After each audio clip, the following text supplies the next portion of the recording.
And we're back. So, where did we leave off? We left off with... Luscious. Luscious. Luscious Battleborn. Okay, go ahead and roll percentile. So, let's see, we got 76. I'm going to say roll again. 43. Roll again.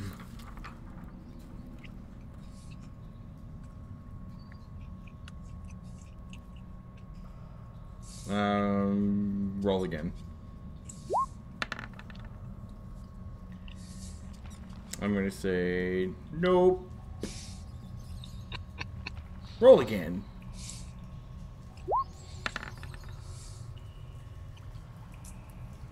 Cool.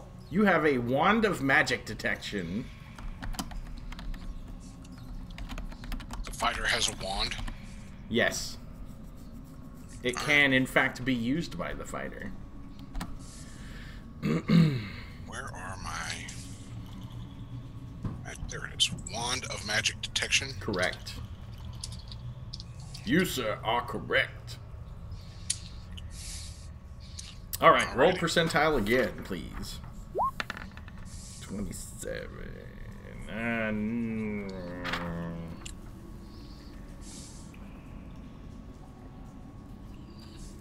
Sure. Roll again. Alright. You have a scroll of protection against magic.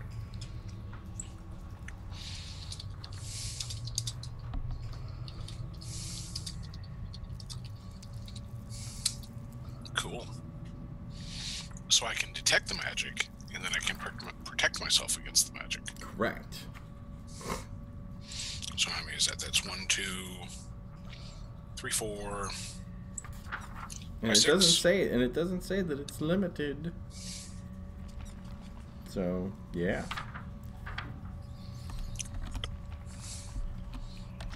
Alright, so that's 6 items. Alright, roll again, please.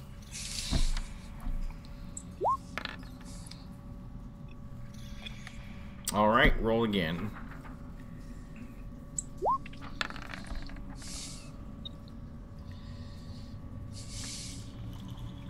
Alright, and...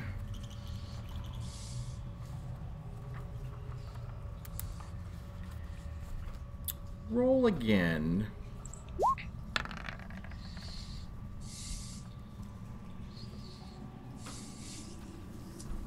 You have a ring of protection +1.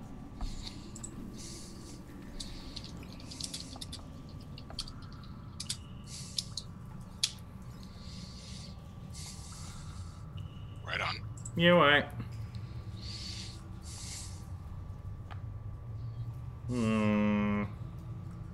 Roll again.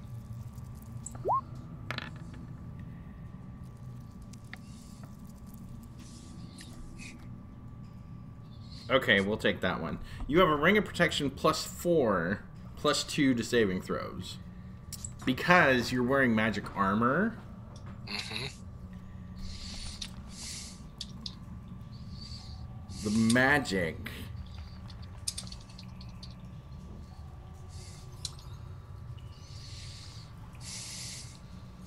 Yeah, because +1 wouldn't have done anything for you. It was a wasted magic item at that point. So that's a +4 to all my saving throws? No, it's a +2 to all your saving throws. But Ring of Protection increases the wearer's armor class value and saving throws versus all forms of attack. A +1 ring raises the AC by 1, say from 10 to 9, and gives a bonus of +1 on all saving throw dice rolls. The magical properties of a Ring of Protection are cumulative with all other magic items of protection, except as the ring does not add to the armor value if magical armor is worn. To the armor value. Oh, okay, never mind. Although it does add to the saving throw dice. That's weird. Armor value. versus armor class. Magical armor is worn, although it does add to saving throw die rolls. But your armor is only +2, and it's a +4 ring. More than one ring of protection operating at on the same person or in the same area do not combine protection. Only one, the strongest if applicable, will function. So you know what? I'm going to say, because it doesn't add to the armor value. Hold on. Because that's, I think it's armor type. What determines the AC? You know, there's probably somewhere out there where this is written down. Armor class table.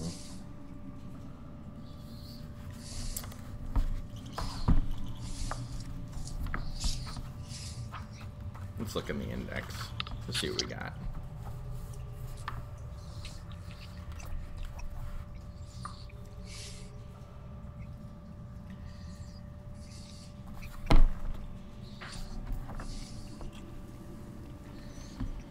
So you know what? I'm going to take that as it doesn't add to your, or it doesn't raise your AC unless it's more than what the bonus is on your armor. So you have +2 scale, but you have a +4 ring of protection. It's going to add, it's basically giving +4 to your thing. It negates out the +2 from the I got you. The magic on the armor. I could see that. I'm gonna do. Yeah. And then if for some reason I lose the ring, then I still have +2 armor, so.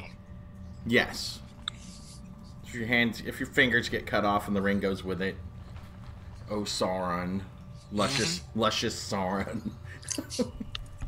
Then, yeah, you still have the +2 for the armor. Cool. We'll do that. I like that. Okay. Please roll again. Gladly. Ring of protection +4 AC +2 save.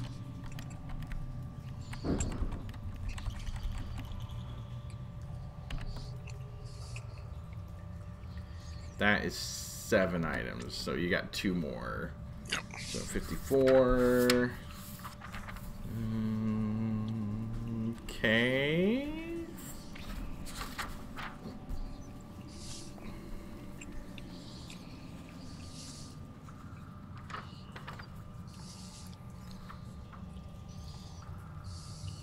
All right, go ahead and roll percentile. 13. Lucky 13. Roll it again. Guess it wasn't that lucky.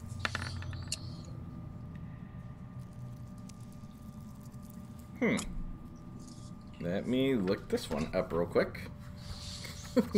This one might work well with Luscious. It's an ointment.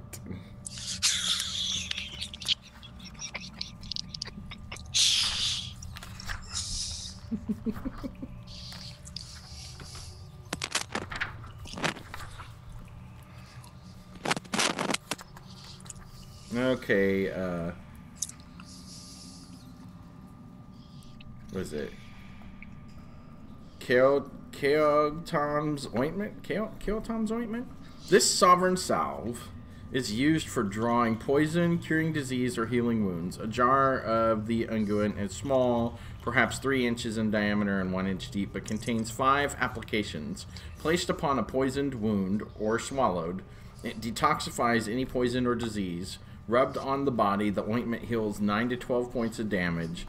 1 to 3 jars will commonly be found. Really? 1 to 3 jars. Okay, so go ahead and roll 1d3.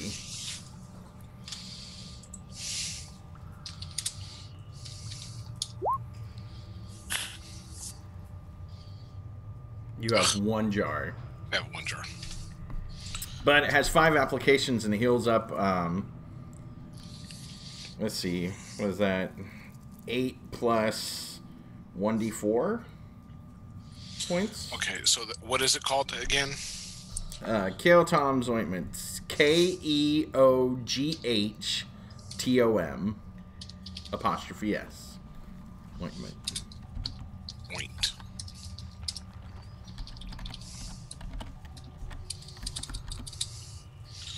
Uh, 5 applications.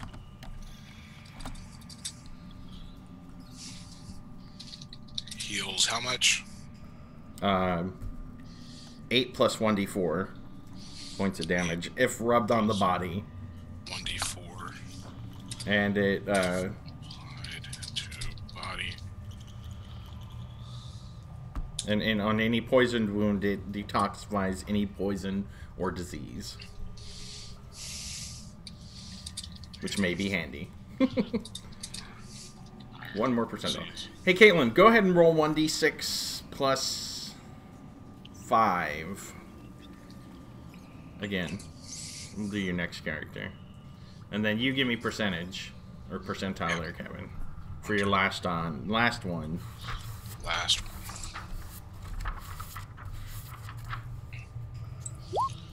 Here's my percentage. 61. Roll it again. Ooh, she's got 7.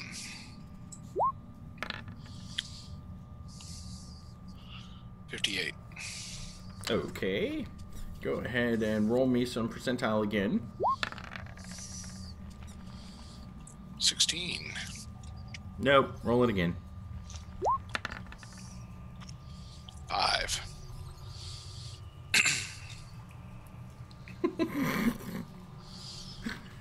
I could give you the Dragon Magazine Halloween version of this one, which is awesome. That one was the Robe of Blending. Do you remember that one, Kevin? A Robe of Blending. Where you opened up the robe and it had like 7 to 9 buttons on the inside of the robe. And depending on which button you pressed, determined on how much damage you took. Because literally the inside of the robe was a blender. You pick that up and you're thinking, ooh, a robe of blending. That means I can blend into whatever situation. And you're like, oh, what's this button? Ah, I'm being blended alive. Yeah. So I am now a margarita. It's a robe. You're not going to wear a robe over... That's weird. That's a robe. I can see maybe giving that to my magic user, but... Yeah, no. Okay, roll again. Alright. Ring Puree. Puree was like the bottom one. Really? Again? Roll it again. 38. That one's awesome. I like that one. We will do that one.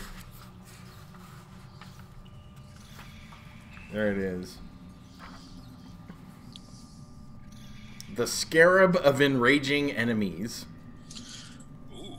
When one of these devices is displayed and the command uttered, all intelligent hostile creatures within 4 inches must save versus magic or become enraged. Those making the saving throw may perform normally. Enraged enemies will fly into a berserk fury and attack the nearest creature, even their own comrades. +1 to hit, +2 on damage, -3 on their own armor class. The rage will last for 7 to 12 rounds. During this period, the enraged creatures will continually attack without reason or fear, moving on to attack other creatures nearest to them if their initial opponents are slain. What is the range on that? How close would I have to be? Within 20 feet, 4-inch radius, so 20 feet. So, and that's radius. So it's 45 feet wide? Yeah. Boom. Everybody in that... All hostile creatures, intelligent creatures in that radius immediately go into a berserker fury and just start slaying anything, the closest thing to them. Walk into a pack of kobolds and just say the word. You know what? I'm gonna say let's give you a different one. That one might not come in too handy over here. So roll again, one more time.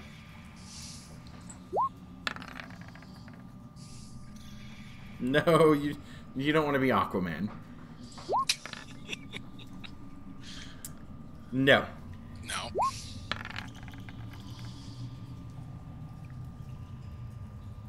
No, we already have one of those.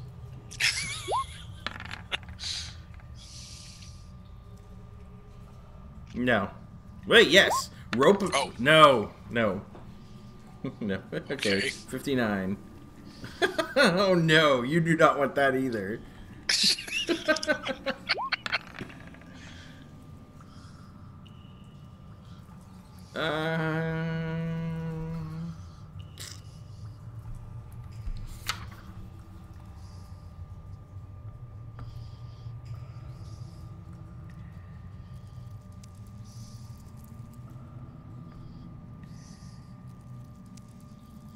Okay, Stone of Controlling Earth Elementals. Okay.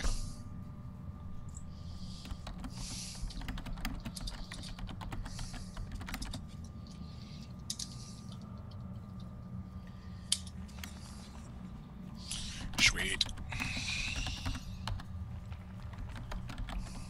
Okay. So, let's see. So, Peter. Pious Peter. Go ahead and roll percentile.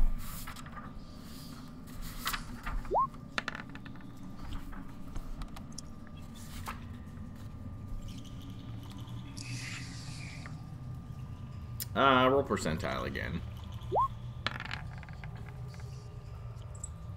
That works. Plate mail +3. Druid wearing plate mail? Cleric. Oh, cleric. Yeah. Go ahead and roll percentile again.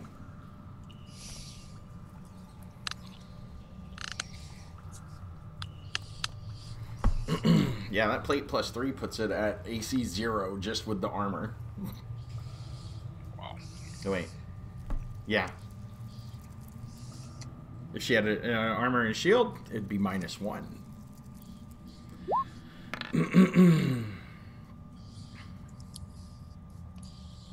And shield +3.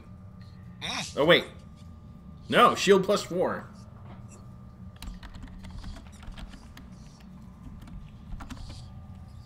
Nice. Okay, go ahead and roll percentile again. Peter the Pious. Holy crap. That's like -5 right there. Roll again, please.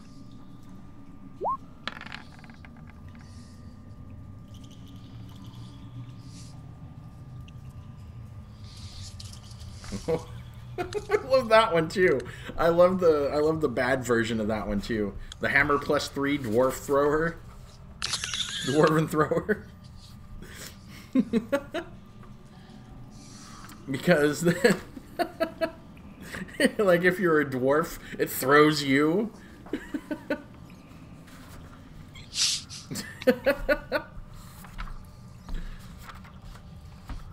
Alright, get out of there. Let's go.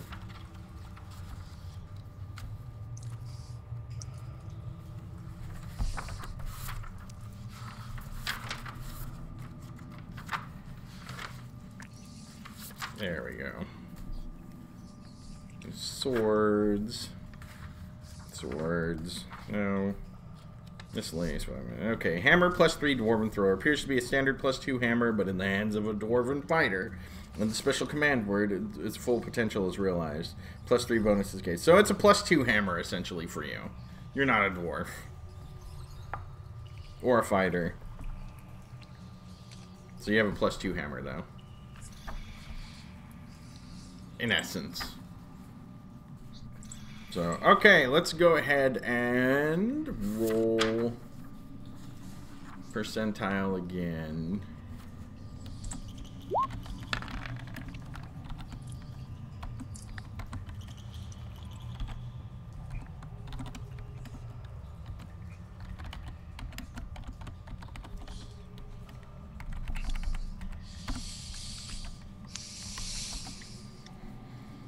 Roll again. Oh wait, no, you can do that one. And let me see, 40. Potion of growth.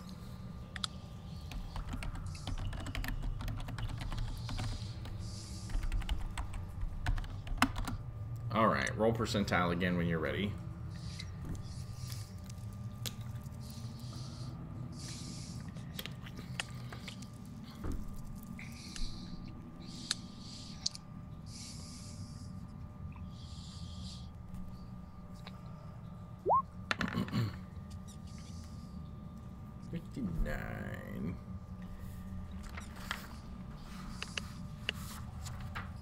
All right, go ahead and roll percentile.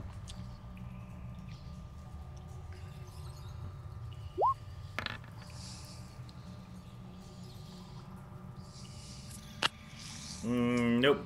Roll again. Roll again. It is just intent on those 30s. Roll again.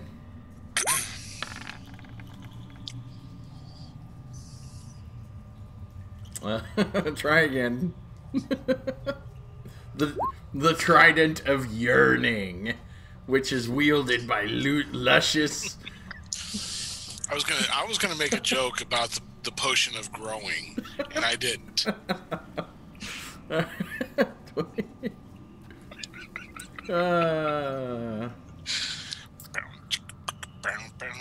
The rope of entanglement.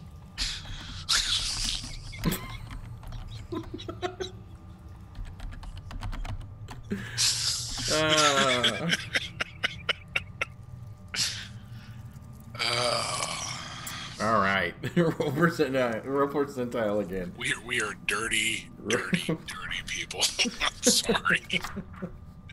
To anybody who's watching this, I am so sorry. You're like, Lord, I'm sorry. And just like that, I'm going to hell. I mean, just boom. Bam. All right, let's try that one. Why not? Let's see. Okay, go ahead and roll percentile.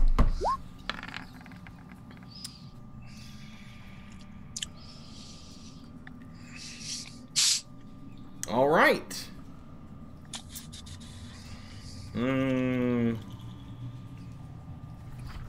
Let's take a look. Let's see what we do.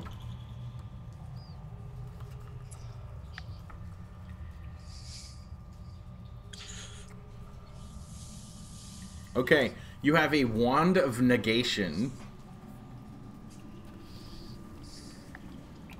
That sounds cool. The wand of negation operates to negate the spell or spell-like functions of rod, stabs, wands, and other magic items. The individual with the negation wand points the device, and a pale gray beam shoots forth to touch the target, device, or individual. This will totally negate any wand function and make any other spell or spell-like function from a device 75% likely to be negated. Whether it is a low-level spell or even an ultra-powerful spell. Operation of the wand requires but one segment of a round. It can function but once per round, and each negation drains one charge. The wand cannot be recharged. I keep forgetting. Oh. Okay, for that, roll 1d20.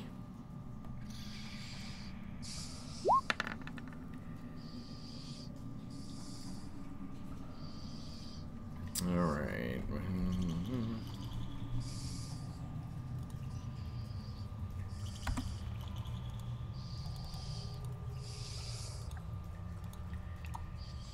The wand has 87 charges. Oh.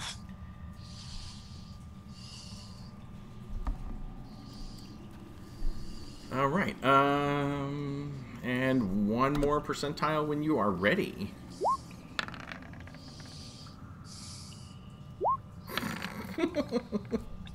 Other one. She got the look. All right, roll percentile.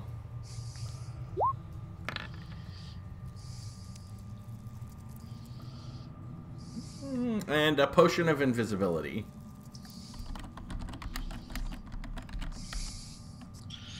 Very cool. So we got, let me see.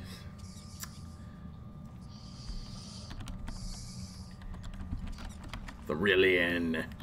The Rillian is next. The Rillian is next. So go ahead and roll 1d6 plus 5.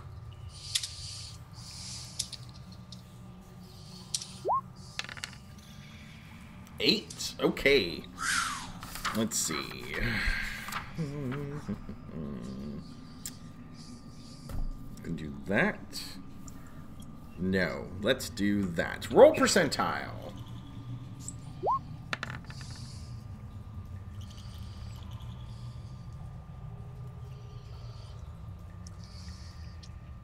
Roll again.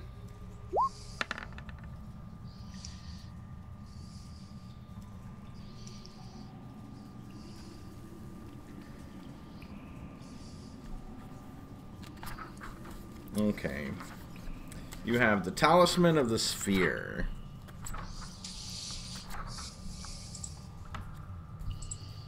Talisman of the Sphere, it's a small adamantine hoop and handle which will be useless in any but a magic user's possession. Any other class touching the talisman of this sort will take 5 to 30 points of damage. And held by a magic user concentrating on control... Oh. Okay. Concentrating on control of a sphere of annihilation, a talisman of the sphere doubles the intelligence bonus percentage for control, i.e. 2% per point of intelligence from 13 to 15, 6% per point of intelligence from 16 to 18. If control is established by the wielder of a talisman, he or she need to check continual control for any or only every other round thereafter. If control is not established, the sphere will move towards the magic user at maximum speed, which is 16 feet per round. Note that a wand of negation will have no effect upon a sphere of annihilation, but if the wand is directed at the talisman, it will negate its power of control so long as the wand is directed. Well, thank goodness we're all on the same side here. Okay. Roll percentile. So let's see. Talisman of the Sphere. Okay, go ahead and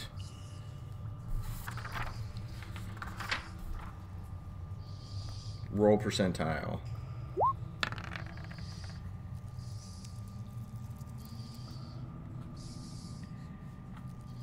A wand of illumination.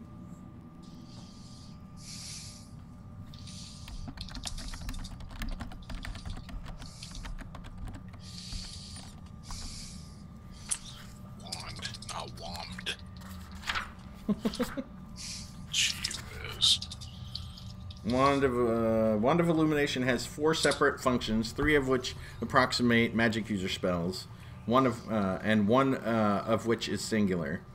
1, dancing lights in 1 segment. The wand will produce this effect at a cost of 1 charge.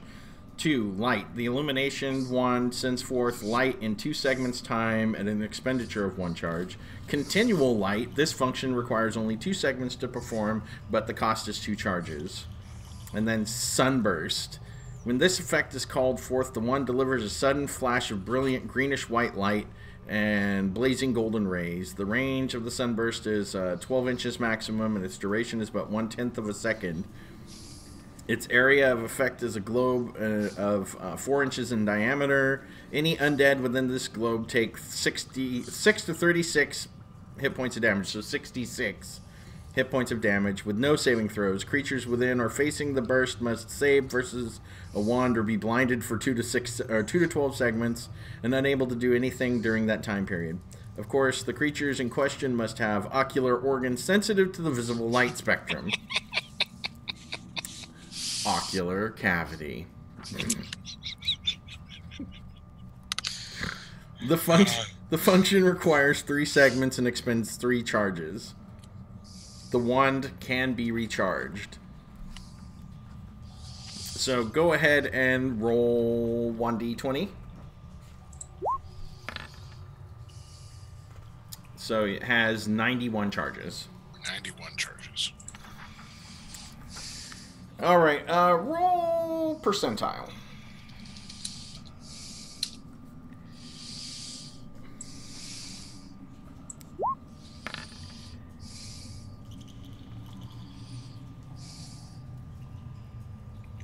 Ooh. You have a Rod of Cancellation. Does that work on like Blockbuster subscriptions and Netflix accounts? Yes. Yes.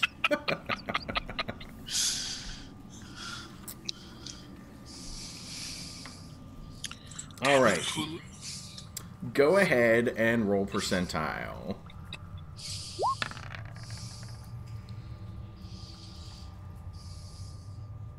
Roll percentile again.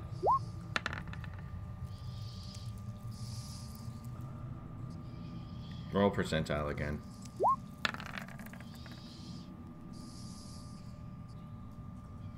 You have a Pearl of Power.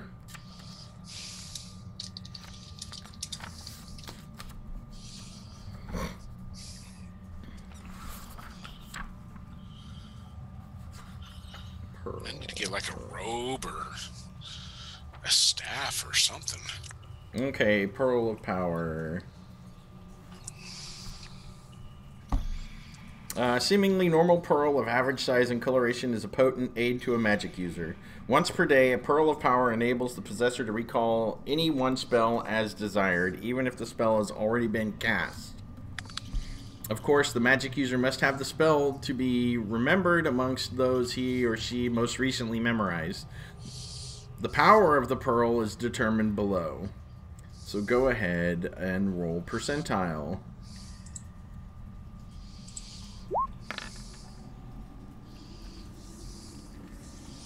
$70.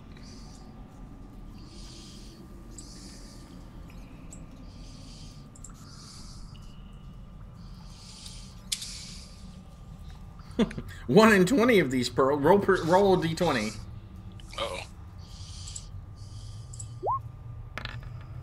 Okay, you're safe. Because 1 in 20 of these pearls is of opposite effect, Oh, jeez. causing the spell to be forgotten. These pearls can be gotten rid of only by the means of exorcism or a wish. The power of the pearl is determined below. It says the power of the pearl is determined below. So I think you can recall in one spell as desired up to 5th level. Once per day. Okay. Okay, so let's go ahead and roll percentile.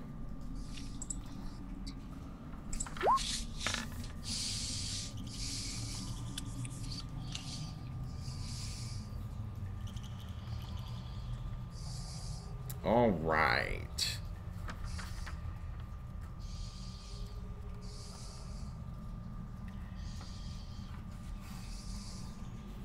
Roll percentile again. Oh, you have a +5 Cloak of Protection. I'll take it.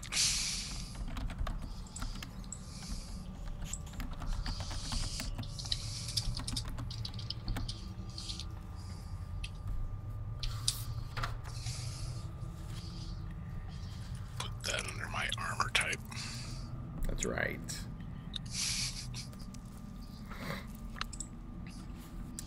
So that's 5, right? Correct. +5. +5. Sweet. So, by default, your protection is +5. You have an AC of 5, just wearing the cloak. Not counting your dex modifier or any other protective things. Ooh.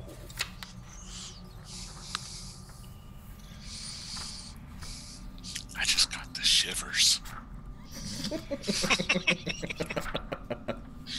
Well, it's a good thing, though, because I have very low hit points for being as high level as I am. But cloth or leather, each lends to its wearer the benefits to armor class. Each of the cloak of protections bettering armor class by 1 factor to saving throw, each plus being added to the wearer's saving throws dice. So it's +5 to AC and saving throws. Oh, jeez. Yeah, pretty tight. Note that this device can be combined with other items or worn with leather armor. It cannot function in conjunction with any sort of magical armor, normal armor, other than that of leather, or in conjunction with a shield of any sort. So, you're a mage, so you have a ring of protection, maybe? You can wear that with it, or amulet of protection. Right. Wait, nope, no amulet of protection. You get nothing. Nothing. Alright, well, I still got 3 items left to go for, so. Alright, so let's go ahead and do it again. Roll percentile.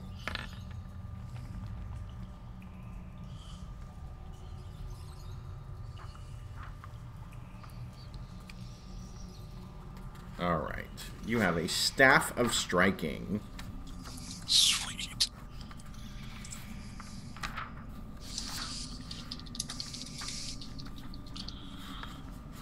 So what does that give me? Standby.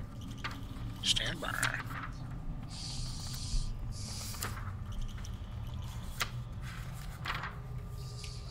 Staff of Striking. Oaken Staff is the equivalent of a +3 magic weapon. If weapon versus armor type adjustment is made, the Staff of Striking is always treated as the most favorable weapon versus any armor. It causes d6 + 3 points of damage when a hit is scored. This expends a charge. If 2 charges are expended, the bonus damage is doubled, so d6 + 6. If 3 charges are expended, the bonus damage is tripled, d6 + 9. No more than 3 charges can be expended per strike. The staff can be recharged. Go ahead and roll 1d6 -1.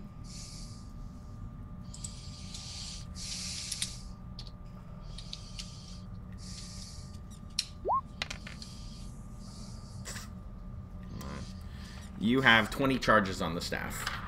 Cool.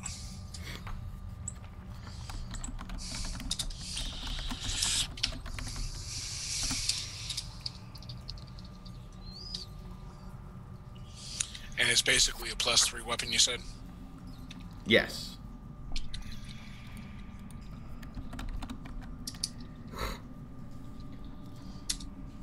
Yeah, whenever you strike, it automatically does the +3 bonus damage when it hits, and then uses a charge at that point.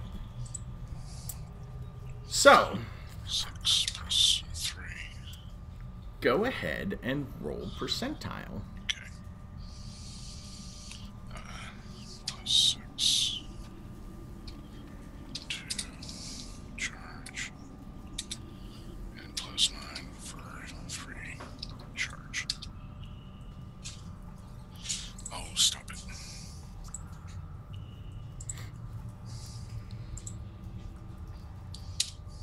Oh, whatever. Oh.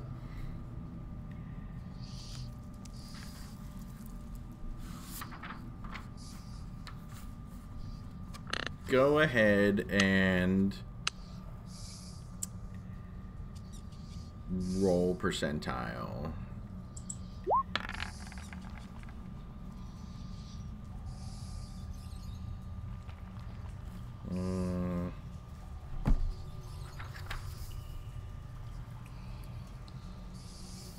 All right, roll percentile.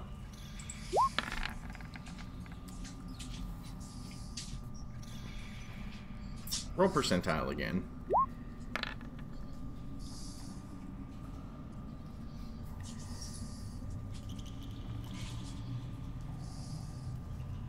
Again.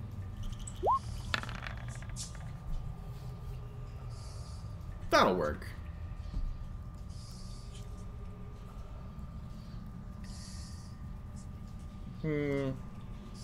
Okay. You have a scroll of 7 spells.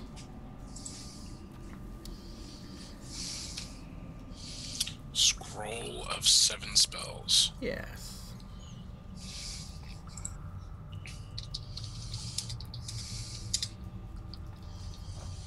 Okay.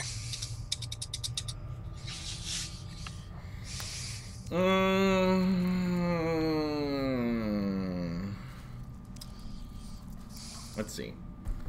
What level are you? You are level 11.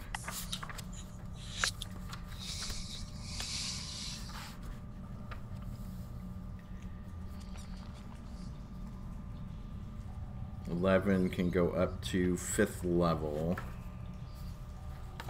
I'm going to say it has Fireball, Lightning Bolt,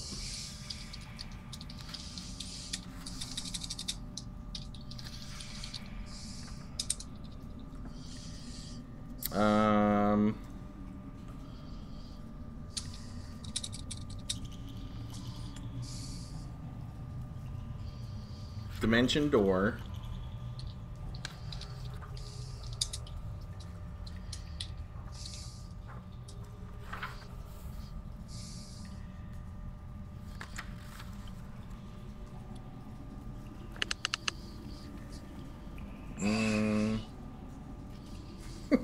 Mordenkainen's Faithful Hound,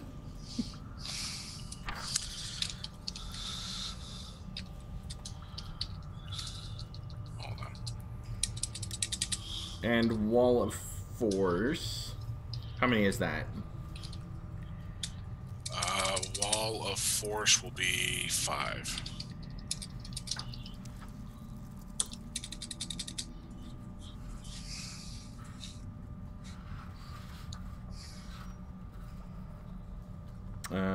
Identify and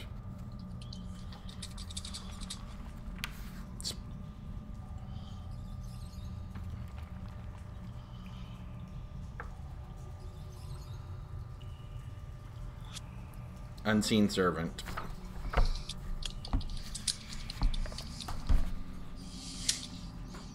Well, that's intriguing. 5, 6, I think that's 7. Alright, what do I got? One more? One more. So go ahead and roll percentile.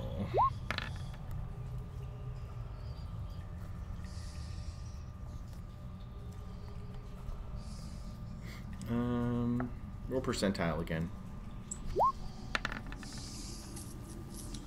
Roll percentile again. Roll percentile again. Roll percentile again. Roll percentile again. That works. Roll percentile, please, sir.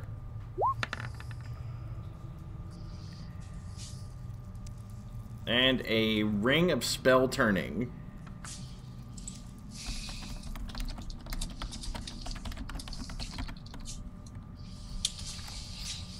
Alrighty. You know what that one does, right? Ring of Spell Turning.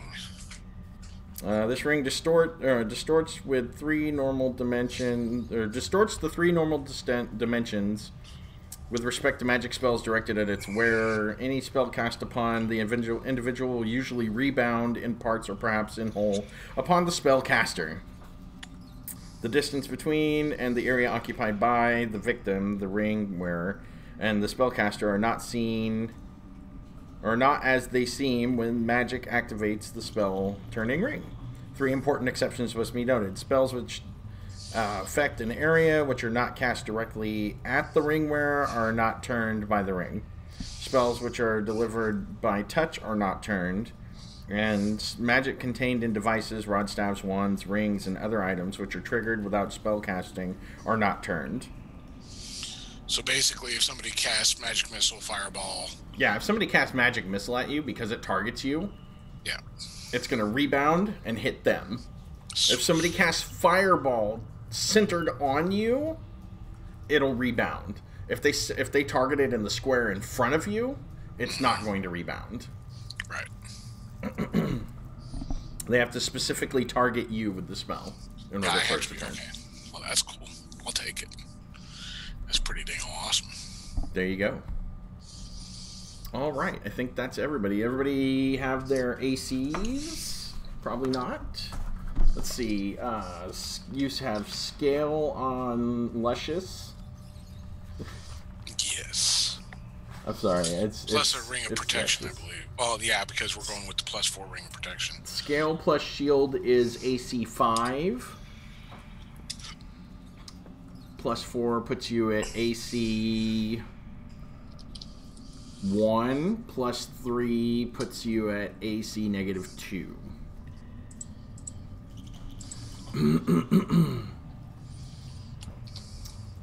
Osgood with leather +3 and a shield. You're at 7. -3 puts you at 4. With a shield +1 puts you at 3.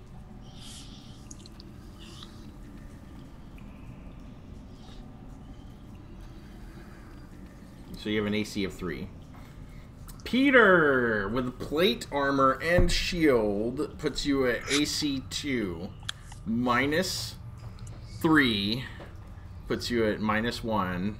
Or +3 puts you at -1. +4 puts you at -5. You have a -5 armor class. Nothing is going to hit you. The only thing that'll hit is critical. And as it looks like Thurilian only has a +5 cloak of protection, your AC is 5. And then whatever spells you put on that. Now, here's the deal, though. I'm going to let you guys buy one magic item of your choice. Any magic item for your characters. No artifacts. No artifacts. No.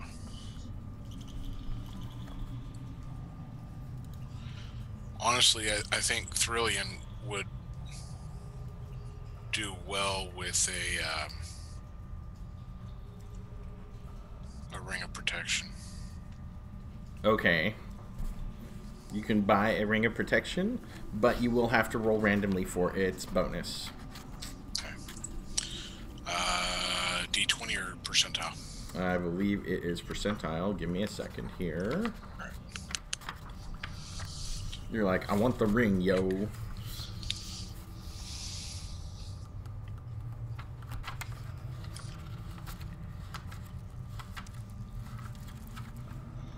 Here's the thing, though. Do you want a ring of protection, or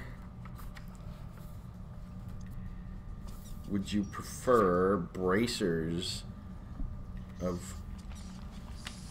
what is it? Where is it? Where's my stuff? Bracers of defense. Those would work well as well. Because what armor am I limited to? Actually, I can't. None, I can't use because you're a magic user. That's right. So here's the deal, because with the ring of protection, where are you? PQRS.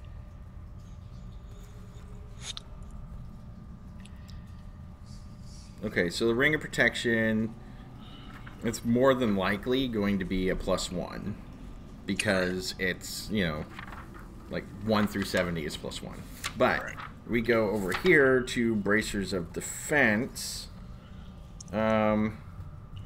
It looks like it's fairly well balanced on what AC you would get on Okay. the roll with that one. All right, let's go. I with mean, it's going to bracers. start you off with at least an AC 8 minimum.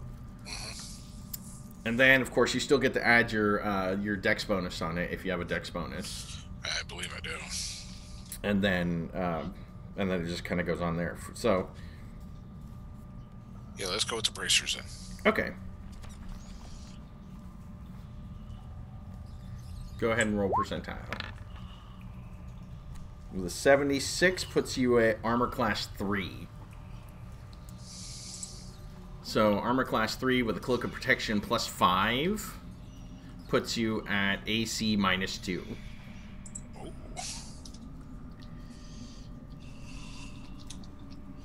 Oh, wait a minute. Hold on.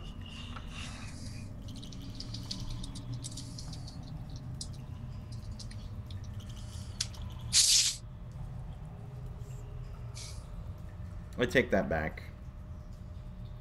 Because, let's see. Of course, if armor is actually worn, the bracers will not be effective, but they... Oh, they do work in conjunction. Okay. So, yeah. So you have an AC minus 2. Or minus 3. Minus 2. Minus 2? Yeah, because the bracers give me an AC 3. Yeah, AC 3. You're minus 2 at that point. And then on my dex, I've got a defense adjustment of minus 4. So that's effective armor class of negative 6? Negative 6. Yeah. So there you go. And then... What about you, Caitlin? What would Osgood Three Fingers like to purchase?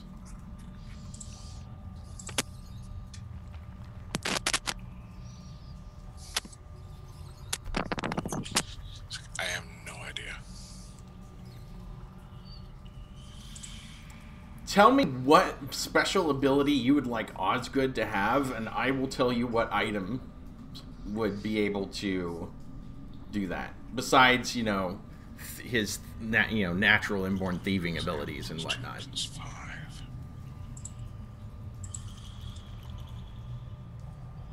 You think on that. We'll go with Luscious. What Luscious would like.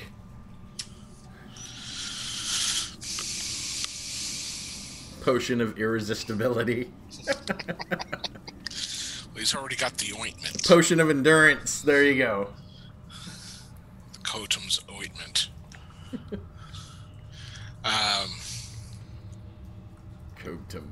Cotum's. When you really need to be healed, use Cotum's. You know what? He's got a hammer plus 1, a longsword plus 1.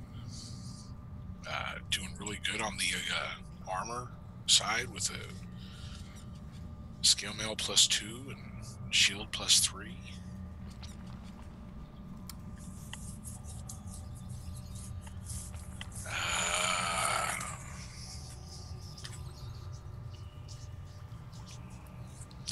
What is my comely? Well, my charisma is 16, but my comeliness is 10. I tell you, being luscious, average. I'd like to be a little bit more beautiful, if you know what I mean. I don't know.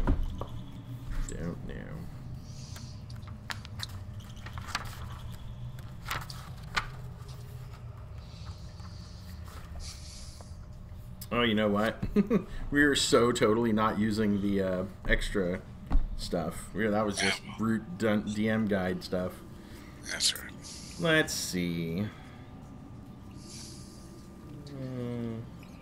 Slippers of kicking.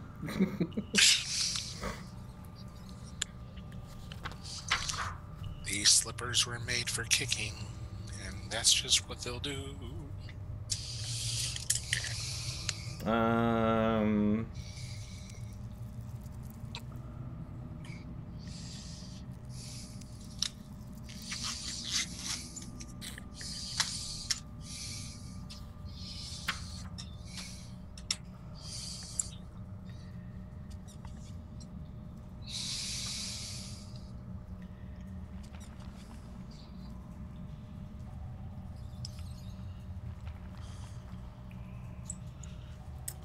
I don't know.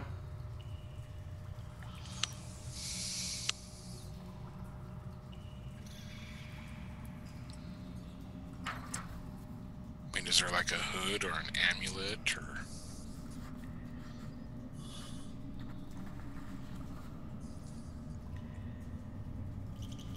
The filter of love.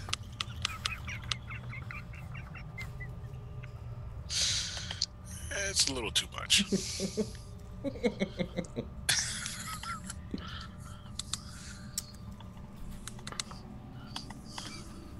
Oh, come on.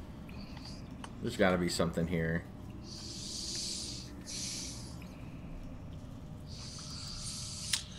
Well, then... You know, yeah, I don't know about... You know what? You're not going to need that right now. Comeliness is not something you're going to need, really. No.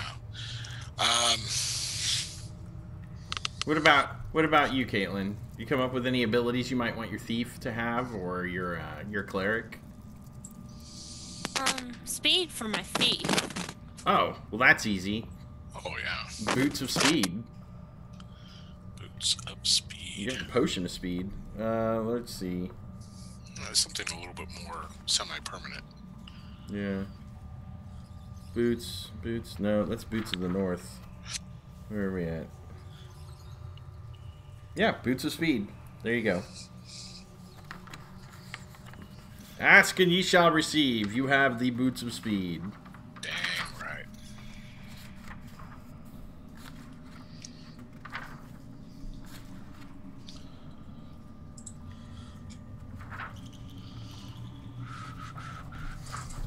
Boots of Speed. Let's get you the exact bonus on that. These boots are made for walking. Boots enable the wearer to run at a speed of a fast horse, basically 24 inches base movement speed. For every 10 pounds of weight over 200 pounds, the wearer is slowed by 1 inch in movement. So about 180 pounds human with 60 pounds of gear would move at 20 inches base movement rate. Oh, jeez. Let's see. For every hour of continuous fast movement, the wearer must rest 1 hour. No more than 8 hours of continuous fast movement are possible before the wearer must rest. So you can only move for 8 hours at enhanced speed. Boots of Speed give a +2 to armor class value in combat situations where movement of this sort is possible. So it effectively increases your armor class by 2. As long as you're not in, like, constricted, confined quarters. So there you go. That helps out the thief, too. Because he only had leather armor. What was he? He was, like, leather armor and a shield +3. I think he had, like, the worst armor class of them all. Because leather and the shield is 7... 6, 5, 4, 3. So yeah, he had an AC 3, so that gives him an AC of 1. So there you go. So yeah, that's -3.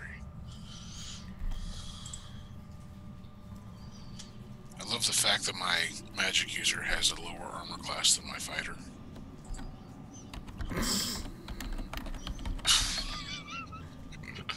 Okay, so Lucius has... Did you decide on something for Lucius? What about the cleric, Caitlin? Anything that you would like the cleric to be able to do?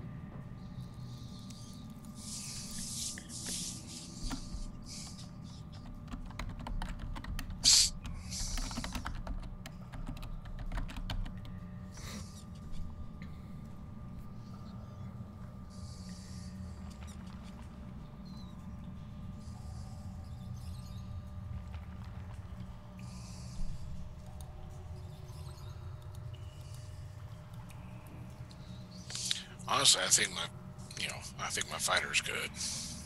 Okay. Well, you don't have to buy anything. Yeah.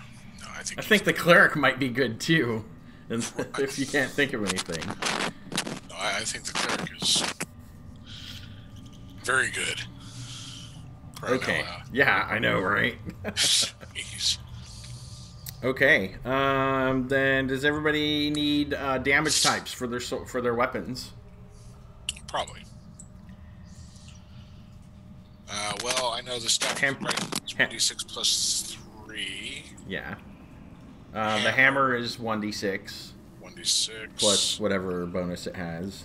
It's Right. a +1 hammer, I think. Yeah, it's a +1 hammer. Longsword is d8, d10. I think, if I remember correctly. I believe you're right. And it's a +1. Longsword, sword, long. D8, d12. D8, D12. Yeah. Short sword is d6, d8 for the thief for damage. And then, that's what I get.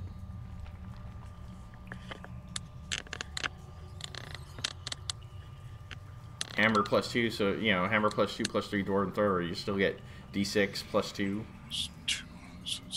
for the cleric.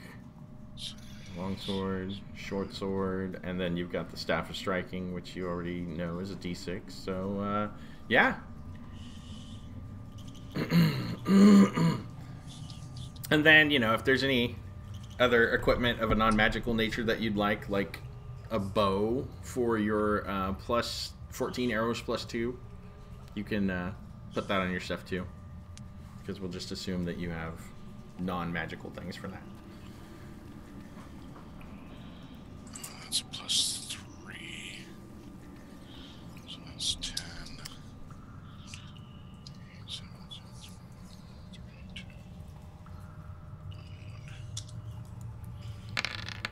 Oof.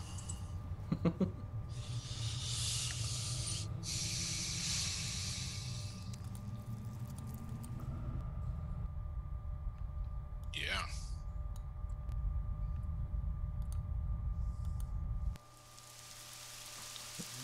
It's true what they say about these high-level fighters. Yeah. I mean, just after doing the adjustments to hit. Yeah. It's basically because both the hammer and the longsword are +1. Yeah. Well, plus being a fighter, remember you get weapon specialization or double specialization. Double specialization for a melee weapon gets you that. Was it +3/+3? I'm pretty sure. Really? Yeah. So if I specialize in hammer and let me verify. No.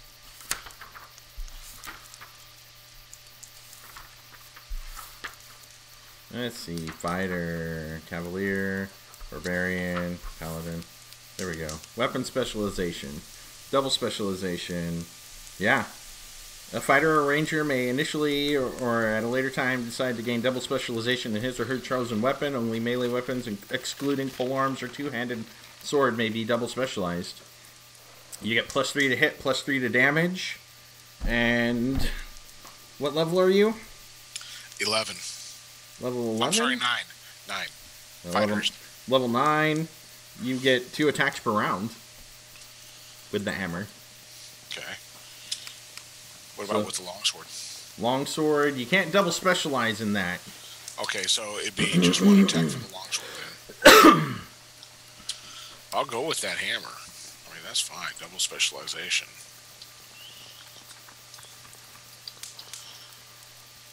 I think you can only specialize in one weapon. So, but yeah, so there you go, dude. So that's +3/+3? Yeah, +3/+3 with the hammer. With the longsword, you're proficient with it. I think you get 3 attacks every 2 rounds with the longsword. So 1 attack, 2 attacks, 1 attack, 2 attacks. Okay, I'm sorry, hold on. What was that again? You're 3 attacks every 2 rounds with the longsword? With the longsword. So 1 and then 2? Yeah. Now, let's see, where is it? Stop it. I gotta format this freaking cell.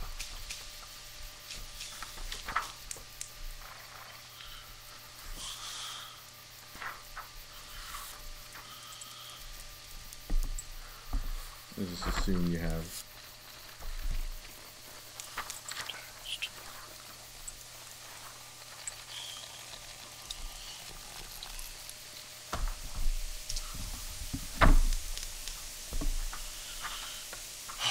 So take another 3 off of that, so it's 6.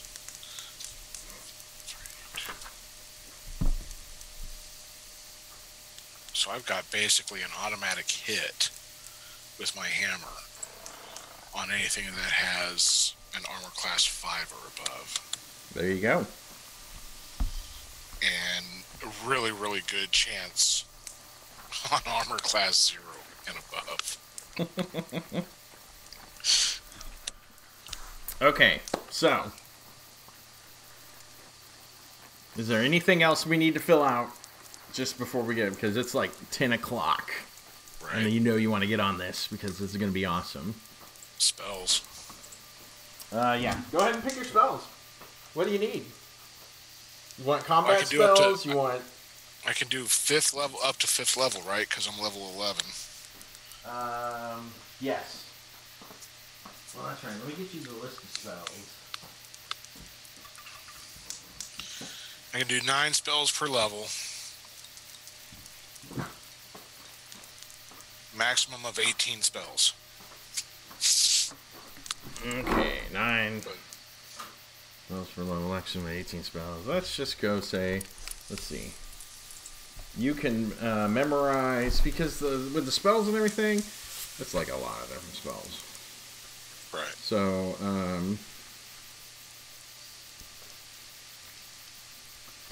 just pick some spells. Pick the spells you want. Just remember, you can only memorize up to...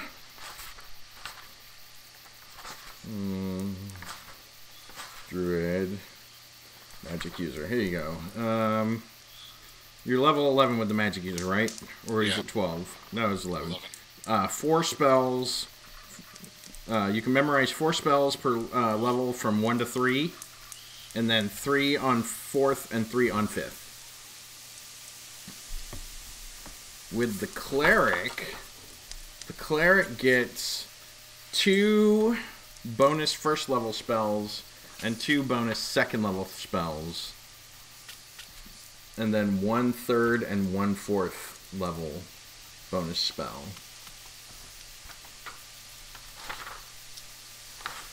And then the cleric can cast... What level is the cleric again? Let's say like 10th. 4 first. You can remember. So in total, you can do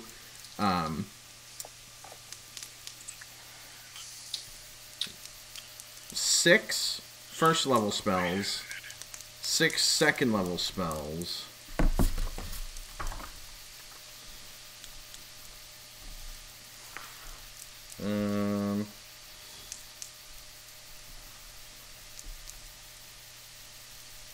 4 third level spells, 4 4th level spells, and 2 5th level spells. Dang it! And then just pick from your list, from the list of spells for a cleric. Do you have your? You should have your book there, right? Awesome. See, I have a cleric and druid spell sheet, but I don't have like magic user spell sheet. Okay, stand by. This is easy. Go look in the chat.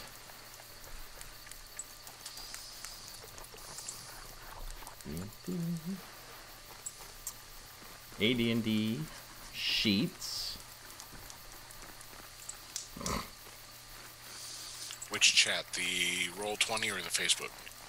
Spell Planners Magic User. Facebook.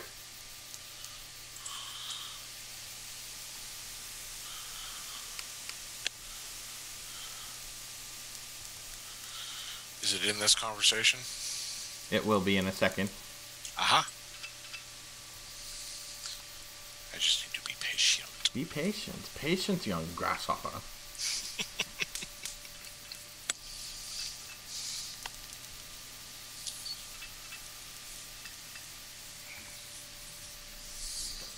There you go. Sweet. The Mad Irishman's Magic User Spelltiner. Alright. So. Go ahead and click that. Are you ready? While you guys are picking your spells, I'm just going to start reading. Let's see.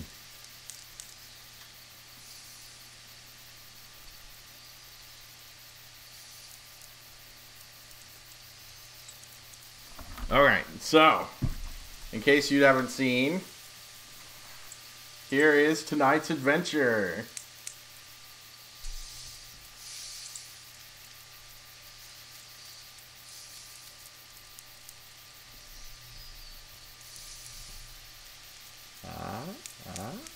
Do you see it? Nobody sees it. Caitlin saw it.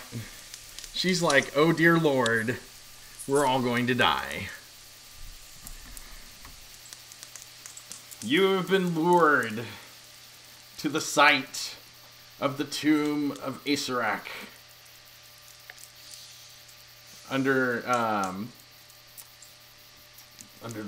Hearing the legends of the treasures to be found in his tomb.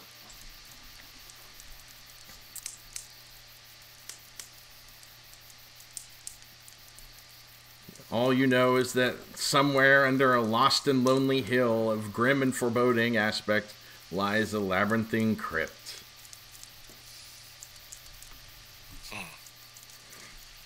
You hear that it is filled with terrible traps and not a few strange and ferocious monsters to slay, who are there to slay the unwary. It is filled with rich treasures, both precious and magical. But in addition to the aforementioned guardians, there it is said to be a demi-lich who still wards his final haunt.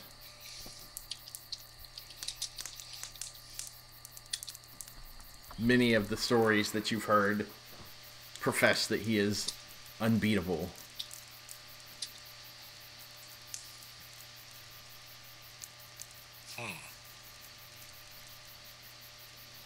But through many adventures, you have found clues and eventually came across the location of the fabled tomb of Asarak the Demi-Lich. And you now stand in front of a hill. It is a low, flat-topped hill, about 200 yards wide and 300 yards long. Nice. Only ugly weeds, thorns, and briars grow upon the steep sides and bald top of the 60-foot high mound. Upon exploring this mound, you discover that there are black rocks upon the top of the hill,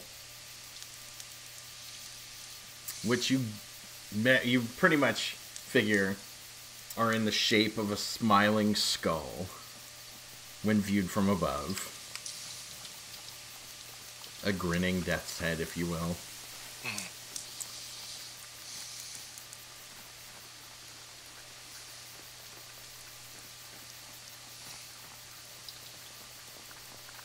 A thorough inspection and search of the entire area has revealed that the north side of the hill has a crumbling cliff of sand and gravel about 20 feet high in about the middle of the hole. In about the middle of the hole.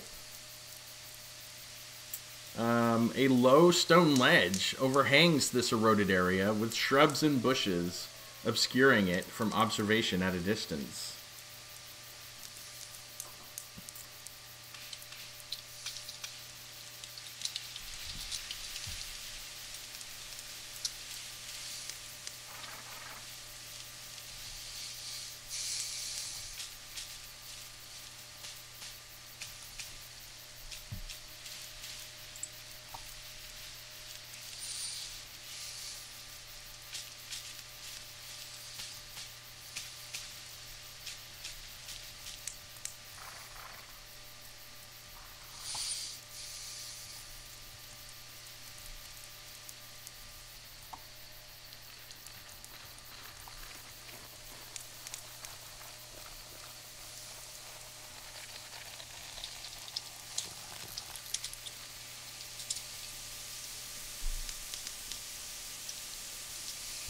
So,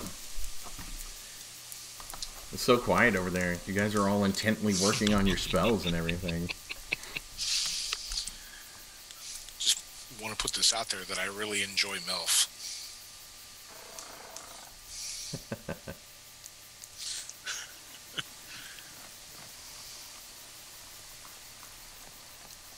Oh, come on.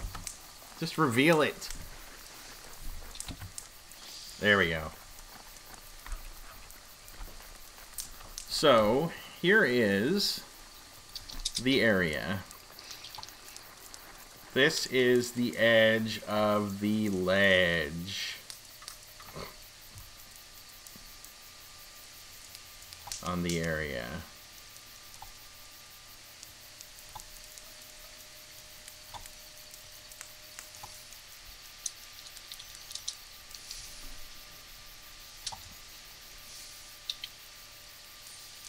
Let's do this. Let's go ahead and find some tokens.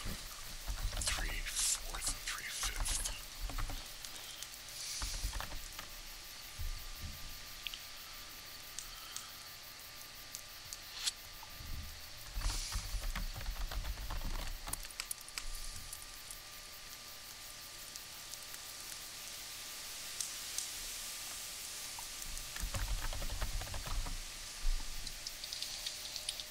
Oh my god, really, Roll20? You are seriously making me irritated in the fact that you will not show me any non-premium aspects for the generic term fighter, warrior.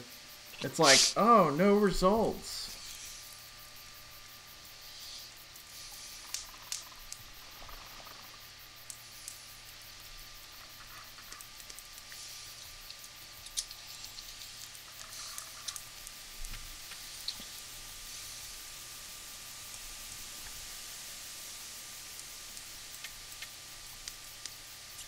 Let's see.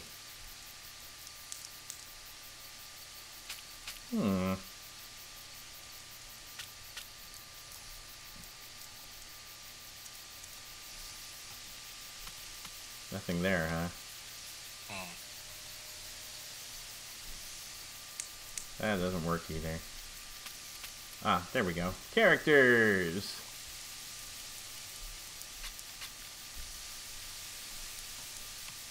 Let's see. That is not a fighter. That's not a fighter either. Come on. They're like fighters. It's like bare hand, like, whoa! That's a monk. There we go. A monk is a kind of fighter. We'll say we will use that one.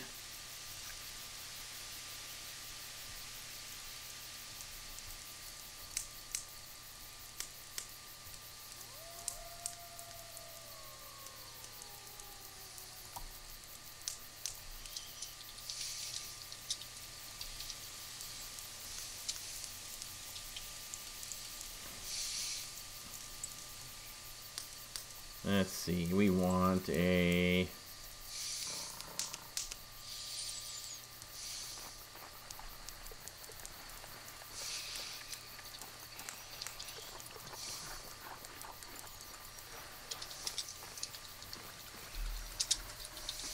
caster, and we need a rogue. We need a rogue. Where's the rogue? Come on. Ah, there we go. And a rouge. A rouge. A rouge.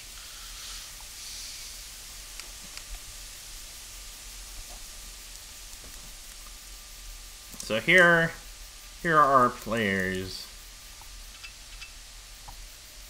We've got a caster, a rogue.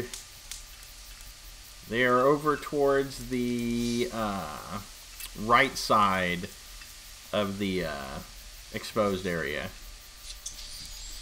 if you haven't found them yet.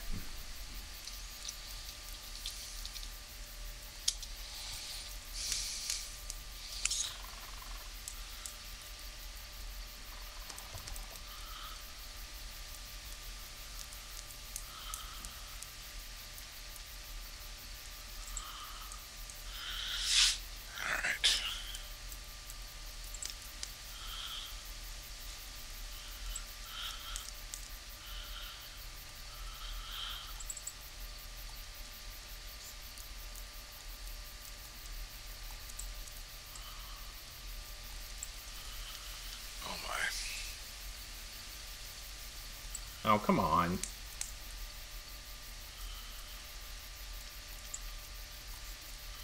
Two-layer token layer. Okay, to the token layer. I will say, let's see. So, Kevin, you are the magic user. Yes. Let's see. That is Thrillian.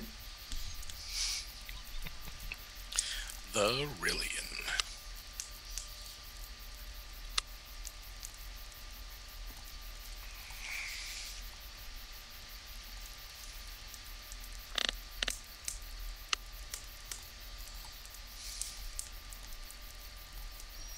Let's see. That is the fighter. The fighter is luscious. Luscious.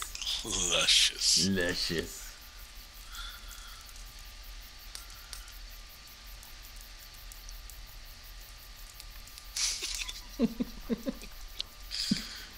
Alright, and then the thief is Osgood.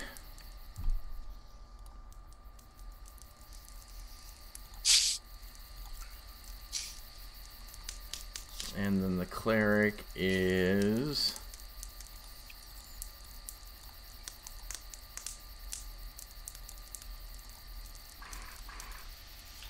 Well, that's weird. there we go. Which one is the Peter. fighter? Show the name. Show the name. This one. Oh. Right there. Luscious. Okay. There's this. Oh, okay. That's right. Their names are underneath. Yeah.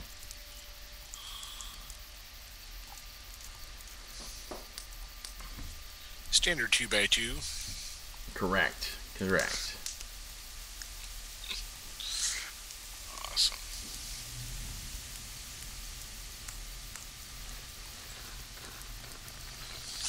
All right. Let's see. We will say Luscious is controlled by you, so you are able to move him now. Thrillian is... come on. Thrillian is controlled by Mal. Osgood is controlled by Sir Tristan.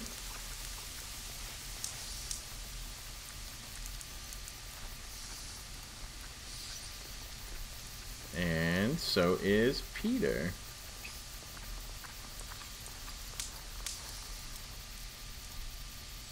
Alright, so you are digging your way through the brush. Yep.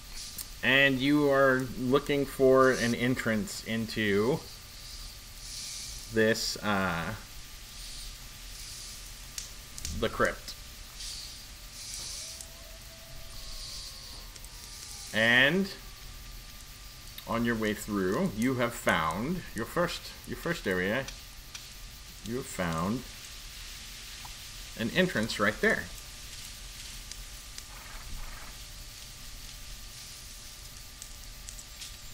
Very nice.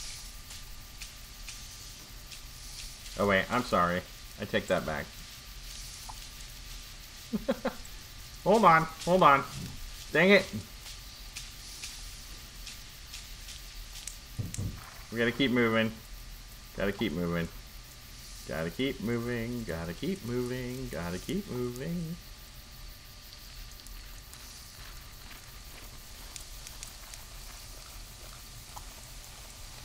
You know what would be really handy? Is if I had an eraser.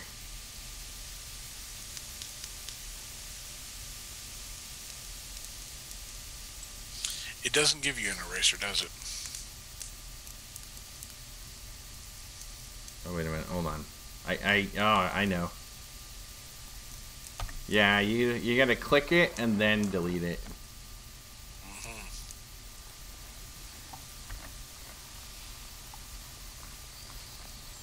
So we're over here at the far end then.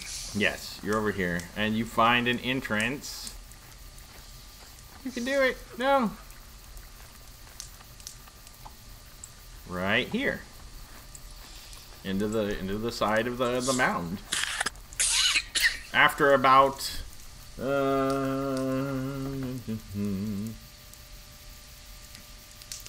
is it? Where is it?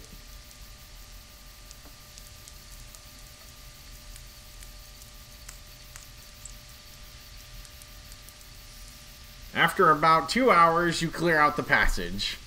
Oh, jeez. Yeah, I know, right? Just 2 hours, huh? And you find this. Hey, let's go in.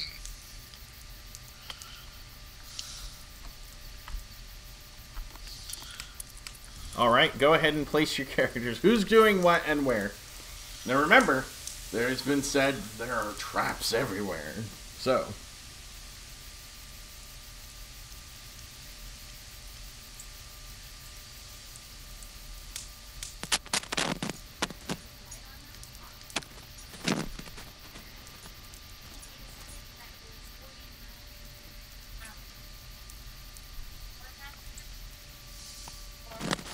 it might help if I move the picture so everybody can see what's going on.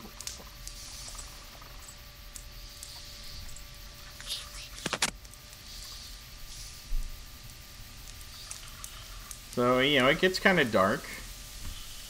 Let's go over here and we'll read.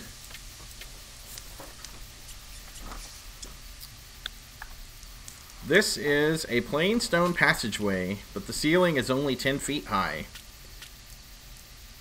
Daylight, which is what time it is, allows you to see dimly that there are 2 doors at the end of the corridor.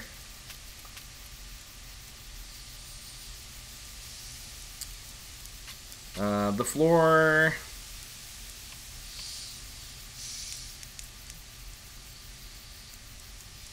floor paving yeah, that is what you see there. It's got a paved floor, 2 doors at the end of the corridor.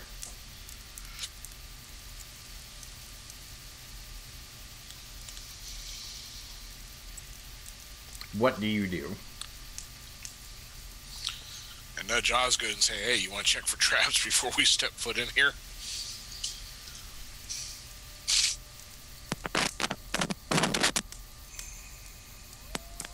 So I can cast a spell, right? You should just leave your mic on.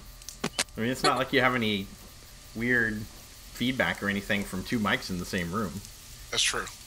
Well, I have other people talking constantly. Oh. Tell them. Shush. No, I'm just kidding.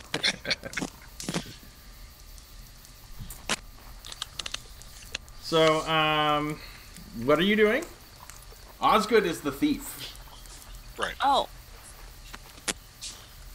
Peter is the cleric. Which is why I kind of figured, have the thief check for traps. Yeah, I'm gonna have Osgood do that. Into it.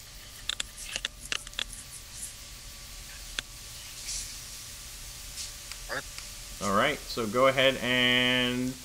How are you checking for traps? Remember, each 10 foot squared causes you to take, what is it, a full turn? So it's like 10 minutes to clear a 10-foot area checking for traps. So how are you want to check for traps?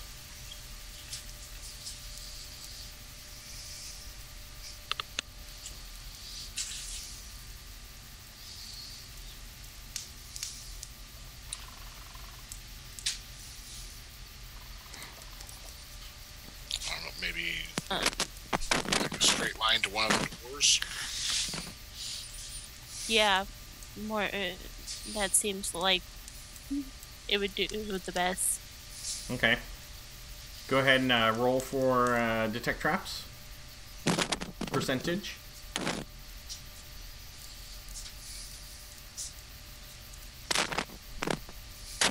That was the 1D100. Correct.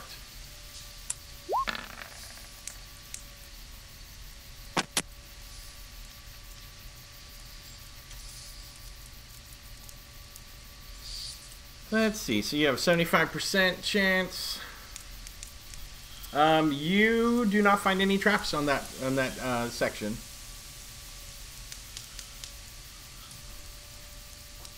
So you can move 10 feet forward and check for traps again if you want.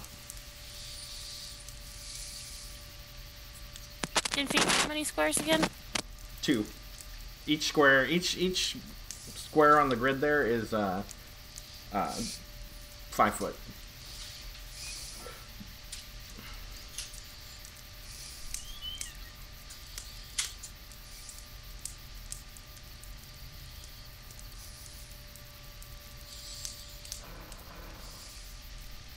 Alright, so you're checking for traps. Go ahead and roll percentage. You find no traps.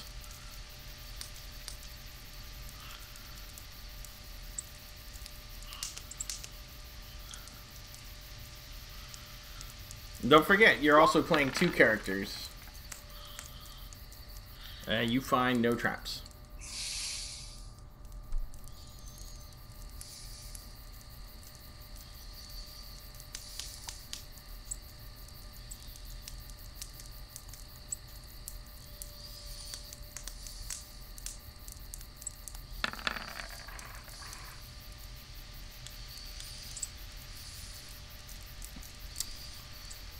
Let's see. Hold on.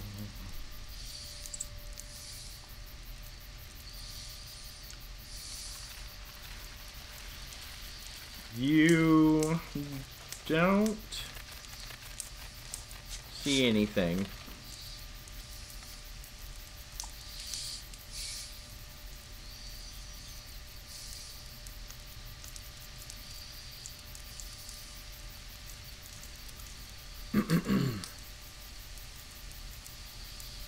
Alright, go ahead and check.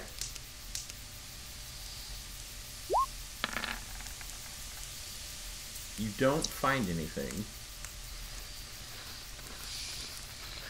However, the floor under your feet as you walk forward kind of shifts a little. It feels like it kind of sunk a little.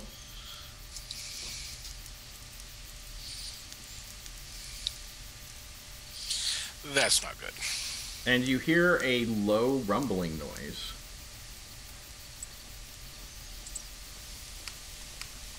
That doesn't sound good.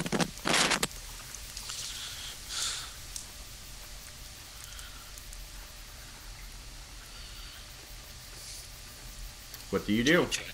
Can you check again?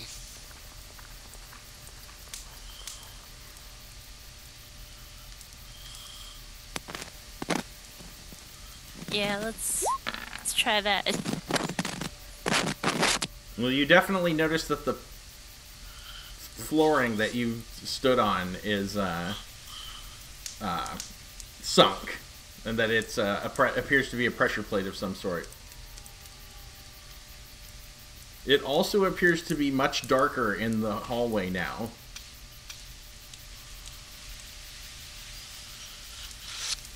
I think I might have triggered something. Okay, Thrillian turns around, you know.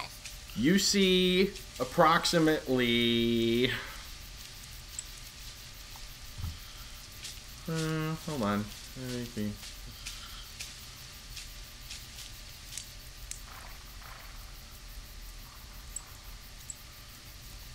That much of the passageway is now blocked by what appears to be a stone door.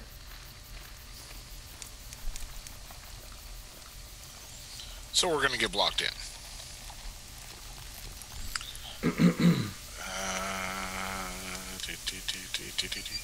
What are you doing? The door is still moving. I cast Big B's interposing hand.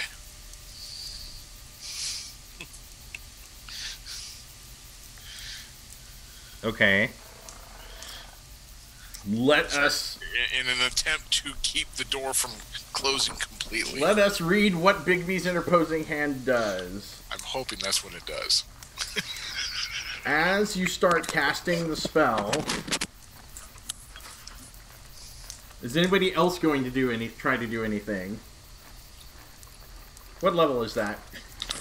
figure it's a 5th level spell.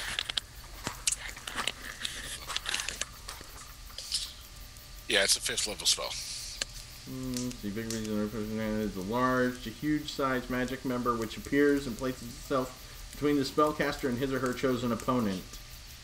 This member hand then remains in place. So it doesn't. Yeah, it wouldn't work. I can't target an inanimate object as my opponent. So yeah. What does Luscious do? Are there any large rocks or anything around? Boulders? So you're looking for something to try and clone with? Okay. What about you, Peter? What are you doing? What about spiritual hammer? It'll create a weapon that just a magical energy weapon in your hand that allows you to strike things as if using a magic weapon.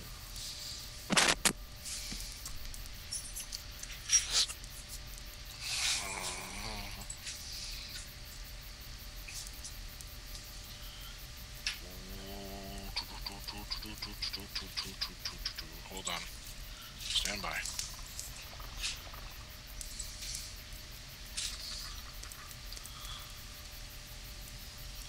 Oh, I hate you. Why are you doing this? What is going on here now? And while everybody starts casting spells and everything, the door now shuts completely. It is pitch black inside this hallway. Alright. Trillian has the Wand of Illumination. I believe it's 2 charges for constant light.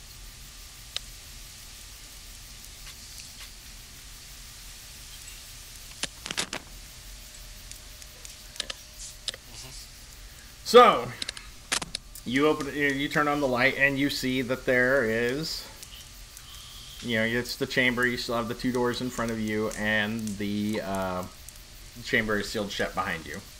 Alright. 10 foot tall, 20 feet wide.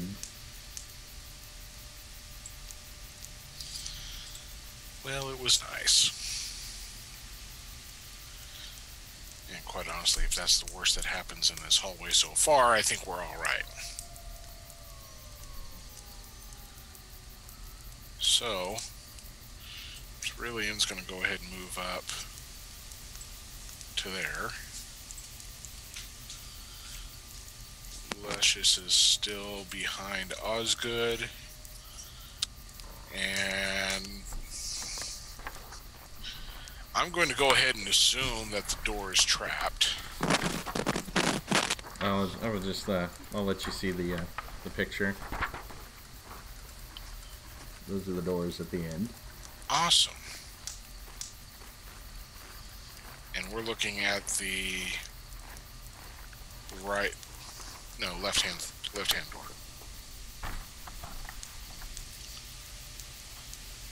So there's actually no guarantee that these doors open up to the same place. You won't know until you try. Until we open them up. Alright.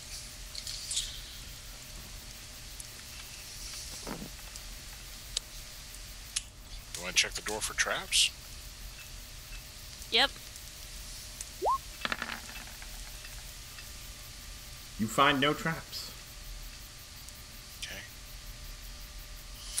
But, in your searching the door, looking for traps, you notice that it's a fake door.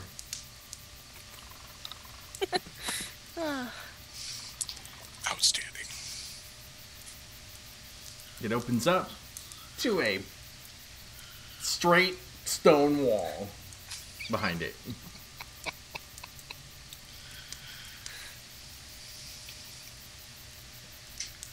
Okay, so, Osgood's gonna move his way over here, detecting for traps. Okay. You check. You discover no traps. But you also find that this door, too, is a false door. Oh, you're killing me. With a stone wall behind it. You are now effectively trapped in a 60-foot long, 20 feet wide, 10-foot tall room. Coffin. It's a coffin. It's a tomb at this point. Yes. It is, in fact, a sealed tomb. Hold on here.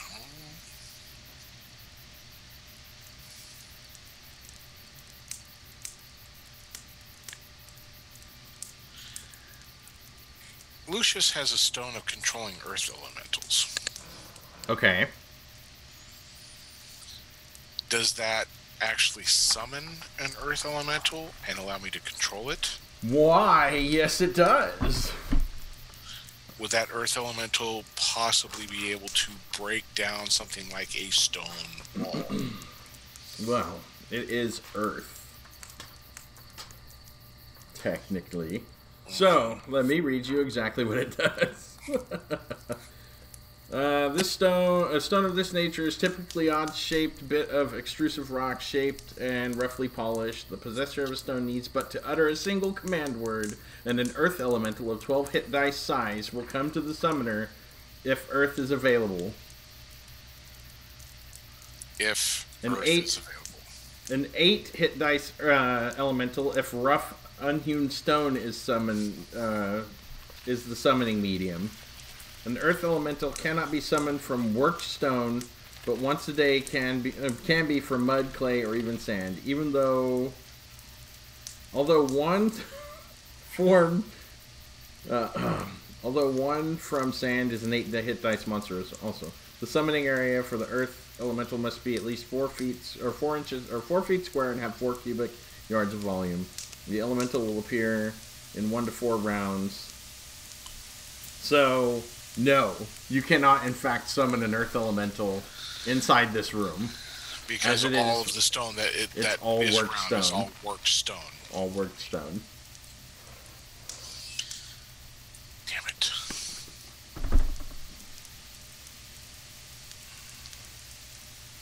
It's a good thing this room is so big. There's so much air in here. Right?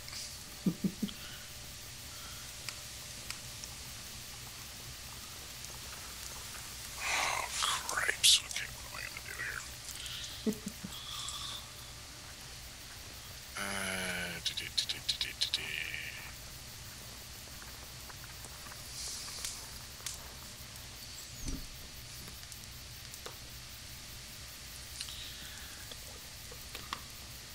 Oh, I'm sorry.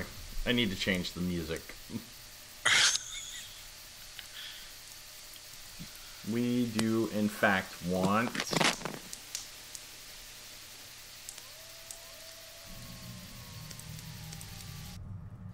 Dungeon of Loss. How fitting.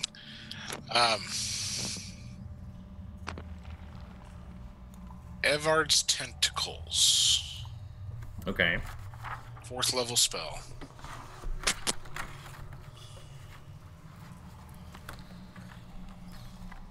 What about it? I mean, I picked it because it sounded cool. I thought that maybe it might help out. Let us take a look. I wonder if there's any kind of, like, conditions that need to be met.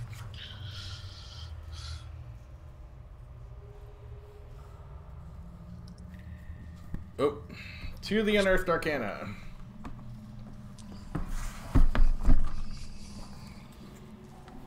Evard's Tentacles. There we go. Melf's minute meteorites. I got that one too. Evard's Black Tentacles. By means of this spell, the caster creates many rubbery black tentacles in the area of effect of the Dwemer. These waving members seem to spring forth from the earth floor or whatever surface is underfoot, including water. Each tentacle is 10 foot long, AC 4, and usually has as many points of damage to destroy as the magic user who casts the spell has levels of experience. Furthermore, the spellcast There will be one such tentacle for each of the levels of experience of the spellcaster. Any creature within range of the writhing tentacles is subject to attack. Victim of the tentacles. Tentacles, failure to indicates. Since these tentacles have no intelligence to guide them, there's the possibility that they will entwine any object. So they will just basically have a bunch of flailing black tentacles that you can't really control to do anything.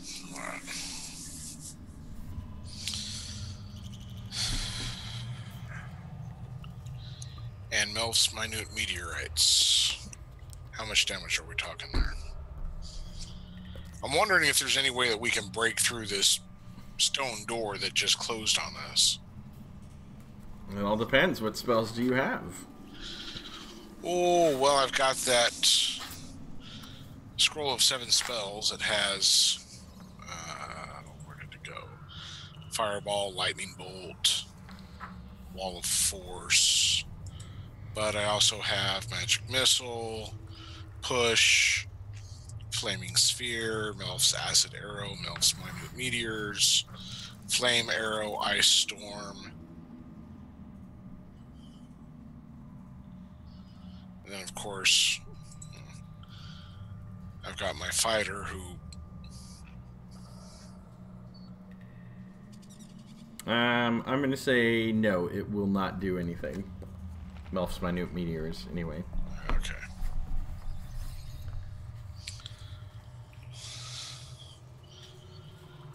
It will just make the door angry, is what it will do. It won't do anything. It's a door.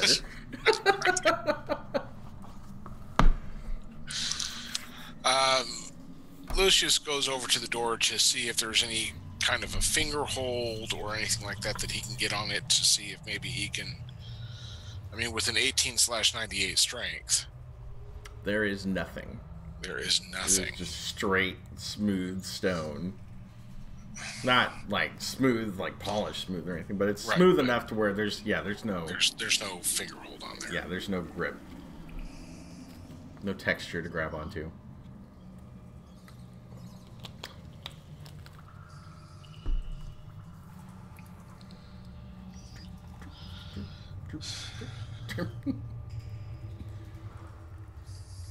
Do we have any idea how thick this door is? Did we happen to catch a glimpse of the thickness of it? It is 10 feet thick. Oh, I'm sorry. Let me redo my block there. It's 10 feet thick. So if we pound on it every day for a year, we might make a crack in it. You will have completely run out of oxygen by then, yes. Right. Just for kicks, and because we got nothing else going on, I'm going to go up to this left-hand door. Lucius is going to go up to the left-hand door. The block, the wall behind this fake door, and just kind of knock on it. It sounds pretty solid. Okay.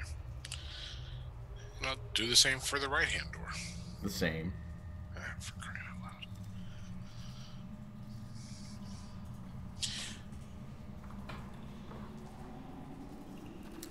You want to check for traps on the rest of this room?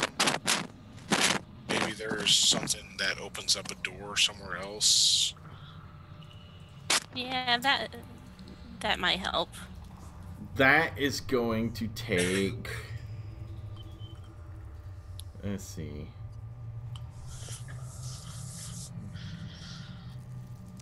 Because it'll take another hour to completely check for traps. That's fine. We got plenty of air.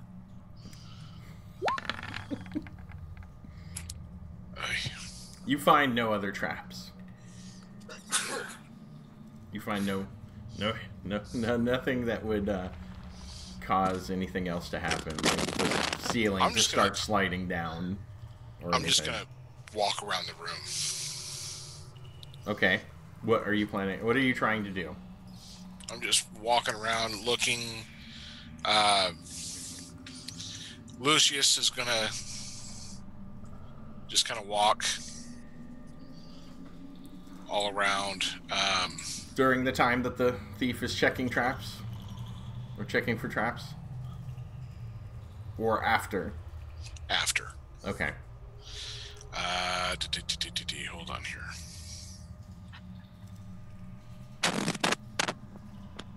Spells first. And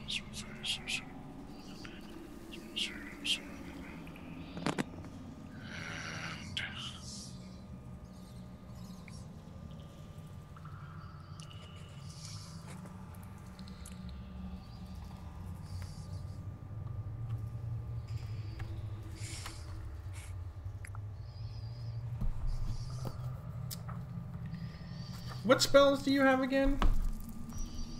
it's on Thrillian. Yeah, why not? Magic Missile, Spider Climb, Tensor's Magic Disc, Push, Bind, Detect Invisible, Flaming Spear, Melf's Acid Arrow, Melf's Minute Meteors, Slow, Water Breathing, Flame Arrow, Evard's Tentacles, Ice Storm, Bestow Curse, Big B's Interposing Hand, Cloud Kill, and Feeble Mind.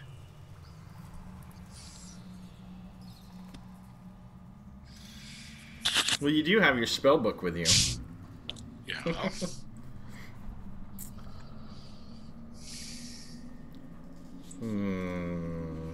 but those are the ones that I have memorized. Plus, then I also have the Scroll of 7 Spells with Fireball, Lightning Bolt, Dimension Door, Mordecai's Hound, Wall of Force, Identify, and Unseen Servant. All right. Is there any of those you want to check and see what they do? Well, I mean, Dimension Door, but I already pretty much know. I don't think I want to go to another dimension.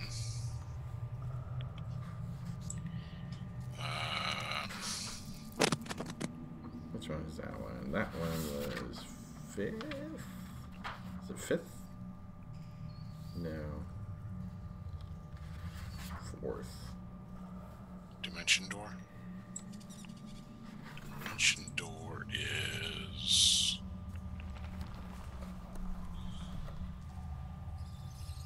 Dimension Door is 4th, yeah.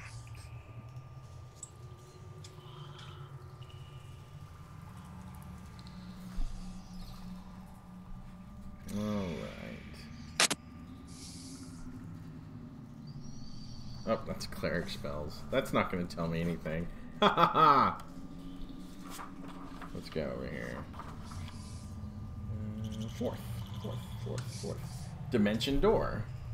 By means of a Dimension Door spell, the magic user instantly transfers himself or herself up to 3 inches distance, or 15 feet,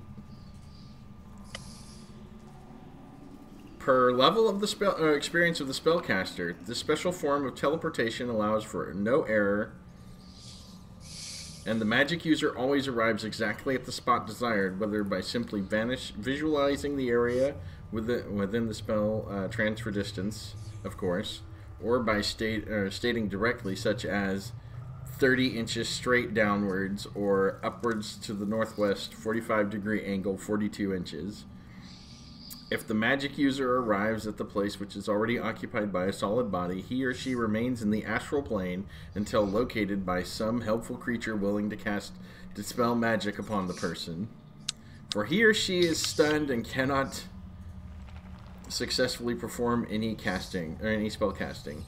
If distances are stated and the spellcaster arrives with no support below his or her feet, falling and damage will result unless further magical means are employed. All that the magic user wears or carries, subject to the maximum weight equal to 5,000 gold pieces of non-living matter, or half that amount of living matter, is transferred with the spellcaster. Or half that amount of living matter is transferred with the spellcaster. Recovery from use of a Dimension Door spell requires 7 segments. But I can't take any one with me. No. It's only based on me. Yes. So I can get myself out of this room. Thrillian can get myself out of this room. I'd be like, theoretically, yes. Peace out. And land 5 feet on the other side of the door. Yes. Well, you can teleport up to 15 feet per level of experience. Jeez. Yes, you, magic user, have a means of escaping. Yeah. But if I escape, I mean, I'm sure somebody hopefully has a torch or something on them.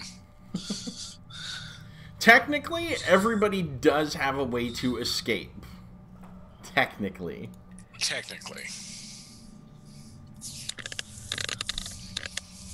It just won't be to where you want to go. It's a random parallel universe, dimension, plane of existence.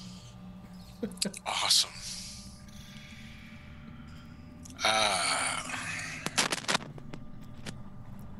The Well of Many Worlds?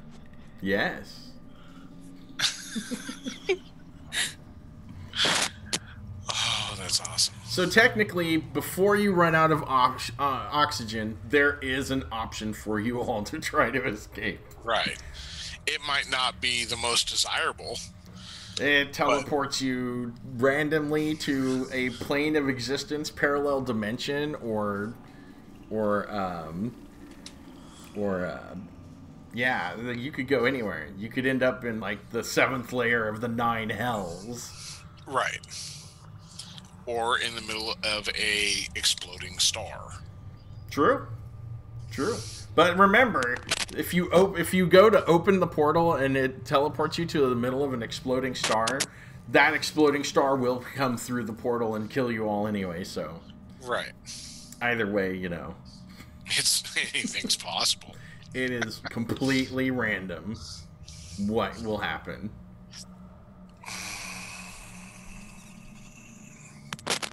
What about the potion of growth?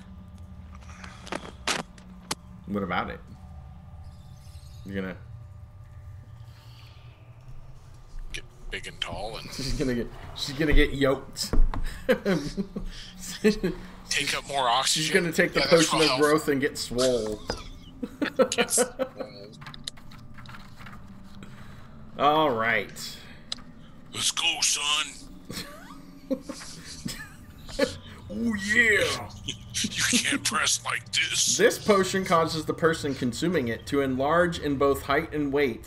His or her garments and other worn and carried gear likewise grow in size. Strength is increased sufficiently to allow bearing normal armor and weapons, but does not add to combat. Movement increases to the point... movement increases to that of a giant of approximate equal size. Each quarter of the potion consumed causes 6-foot height growth. A full portion increases the height by 24 feet. Oh, jeez. Oh! Now you gotta lay down and drink, and now you've filled up that, and your breathing also increases in volume, causing the amount of air left in the room that you're trapped in to be used up a lot quicker. Everybody would be dead. Yes. From asphyxiation. Until they jump through the well of many worlds and end up in the heart of a star. Right. Beelzebub's nether regions.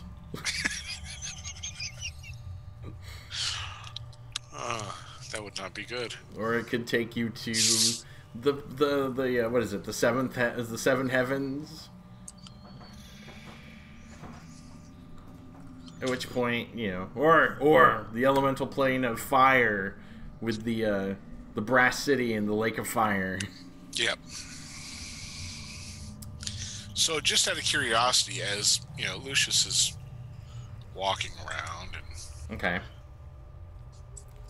does he step on anything? No. Nothing clicks, nothing pops, nothing cracks. Nothing. There was the one trap. Basically. The one trap, 50 feet in. That closes the door behind us. That closes the door. So you have to walk all the way in and step on it, and then nobody with outside of 30 feet hears the rumbling. So the only people at the back that heard it were Peter and Thrillian. Everybody else at the front was like, you know, like they're like they're checking things. They don't notice that behind them a 10-foot thick stone door is closing.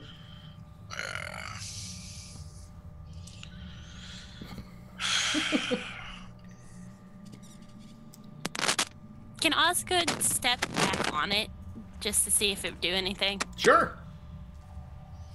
Nothing happens. Nothing happens. Damn. Of course nothing happens.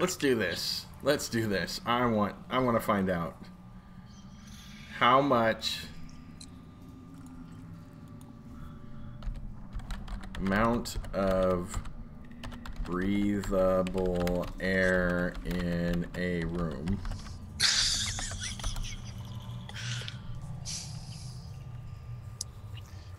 How long would it take for me to run out of air in an airtight room?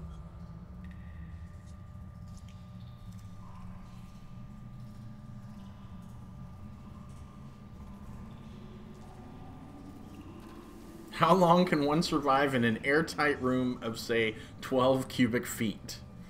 If the room is entirely oxygen, then you have 34,951 minutes to live, which is 582 hours, or 24.3 days. In both scenarios, you die of dehydration before you die of suffocation or starvation. Actually, I might have that stuff covered. Yeah. The average person can only go 3 days without water. So, if you have other spells in your spellbook, you have enough time to forget the spells and rememorize an entirely new set of spells, which might aid you in escaping this room. Well, let's see what we've got here. Well, there is a 5th level spell of Conjure Elemental. But remember... But it's only earth, water, fire. Because there is no stone elemental. Is there? No, it's. I would think it's the same as the summoning the earth elemental. It's worked stone, so it wouldn't. I have create water. Create water. How many cubic feet of water? We all have that ability. I'm just saying. You're gonna create the water, flooding the sealed chamber. Real quick, Coulter Stone Shape. Stone Shape? What about Stone Shape? Would you like to know what it says? What level is that? Please. That's a 5th level spell. 5th level spell. Stone Shape. Let's go to the S's. By means of this spell, the magic user can form an existing piece of stone into a shape which will suit his or her purposes. For example, a stone weapon can be made, a special trapdoor fashioned, or an idol sculpted. By the same token, it would allow the spellcaster to reshape a stone door, perhaps, so as to escape imprisonment, providing the volume of stone involved was within the limits of the area of effect. While stone coffers and thus can be formed, secret doors can be made, etc. The fitness of detail is not great. The material component of the spell, blah blah blah blah blah blah blah blah blah, which is clay, which must be worked into roughly the desired shape of the stone object, and then touched to the stone.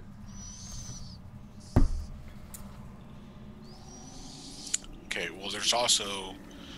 Let's see. Let me hold on. You can shape 1 cubic foot of stone per level. So at this point, I could shape 11 cubic feet. Yes. Which would be enough to get us out. No. Because the door is 10 foot thick. Yes. Okay. Now you could create a 1 foot wide tunnel through the door.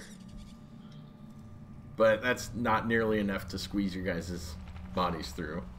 No. And since I could only do that once a day, it would take somewhere in the area of, I would say probably at least 5 days, maybe 6, to get a tunnel that's big enough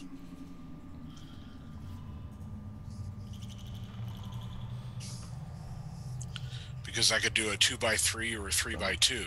Rest spell.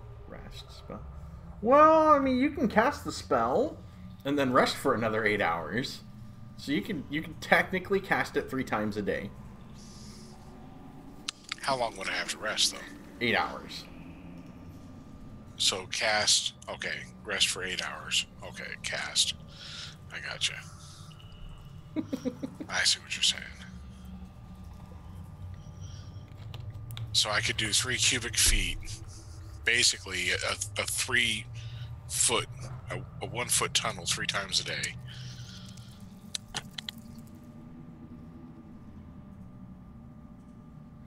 So I could, if I did it 3 times, and it would be 1 foot wide by 3 foot tall.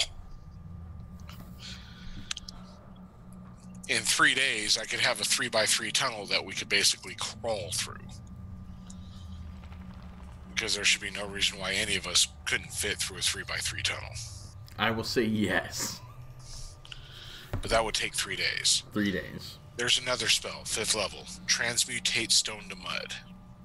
Oh, let's read that one. Transmute rock to mud, except as noted above, and that the material... transmute... Hold on. What do you mean? Oh, yes. Let's see. Except as noted above, and that of the material components for the spell are clay and water, or sand and lime and water, or blah, or for the reversible. This spell is the same as the 5th level druid spell, Transmute Rock to Mud. Okay, so let's go to the 5th level druid spell. Thanks for just not telling me right there. I know. Right. You're saving space. Transmute Rock to Mud. This spell turns natural rock or any sort into an equal volume of mud. The depth of the mud can never exceed 1/2 its length and or breadth. If this spell is cast upon a rock, for example, the rock affected will collapse into mud. Creatures unable to levitate, fly, or otherwise free themselves from the mud will sink and suffocate. If it's like on the ground. Save for light and weak creatures which could normally pass across such ground. The mud will remain until the dispel magic spell or reverse of the spell mud to rock restores its substance, but not necessarily its form. Evaporation will turn the mud to normal dirt from 1 to 6 days per cubic foot being required. The exact time depends on exposure to sun, wind, normal damage, blah, blah, blah, blah, blah, blah, blah. The amount of spell or mud that you can transmute is 2 cubic feet. Oh wait, 2 inches or 2 inch cube per level. So 10 feet cube per level.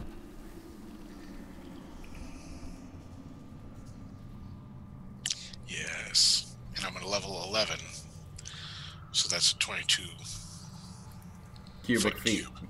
22 cubic feet. Yeah. Which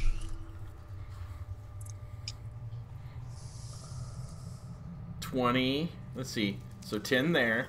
That's 10 cubic feet. 20 cubic feet for this whole area here. Where? Hold on. The door. Let's do this. Oh, wait, where did it go? That's not what I'm looking for. I'm looking for that one.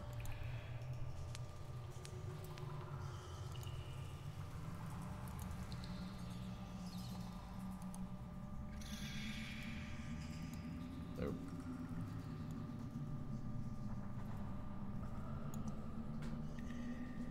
That is 20 cubic feet. Basically the entire door. Yep. Okay, so here's what I'm going to do. I am going to forget feeble mind.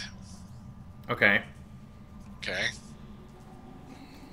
You're gonna make that rock door dumb. Or for fun, you could just cast feeble mind on one of your party members. It'll make for interesting entertainment while you wait for the door for it to rememorize your spell, so that you can.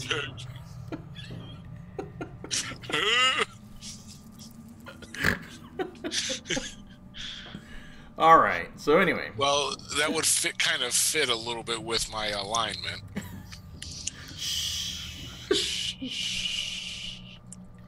What was that? What was that alignment?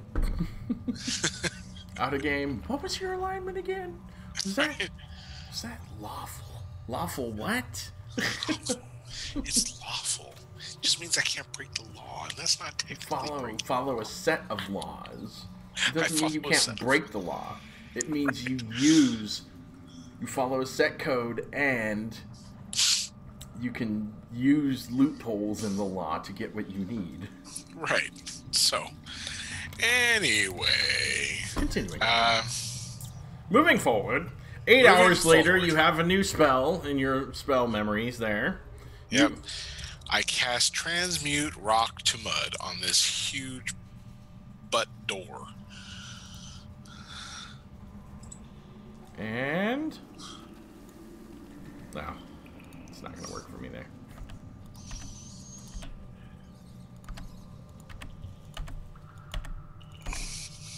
And the mud washes over,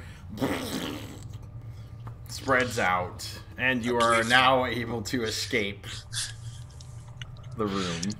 I believe the correct term is sploosh. All right, so you have officially exited the room, or you have the ability to now officially exit the room. Where do you want to go now? I'd say let's take a gander at what's further on down the road here. All right. See if there's another entrance that maybe, doesn't have some stupid fake doors on it.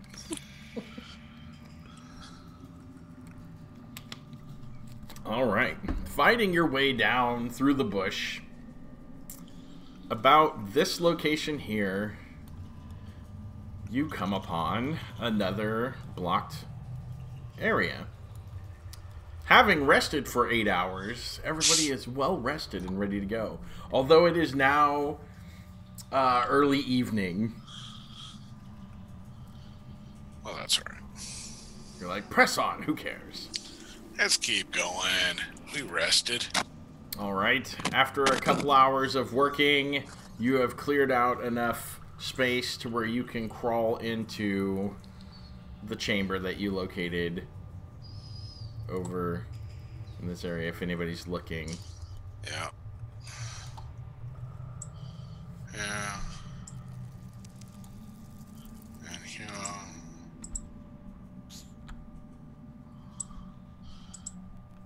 And we're looking down here. Right.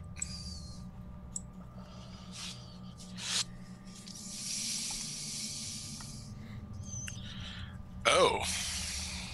Really?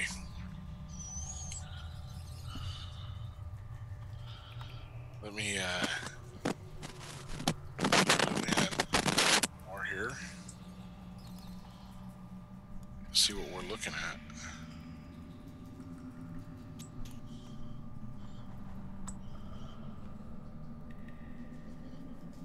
Is that runic writing? Well, let me read the description to you. Please.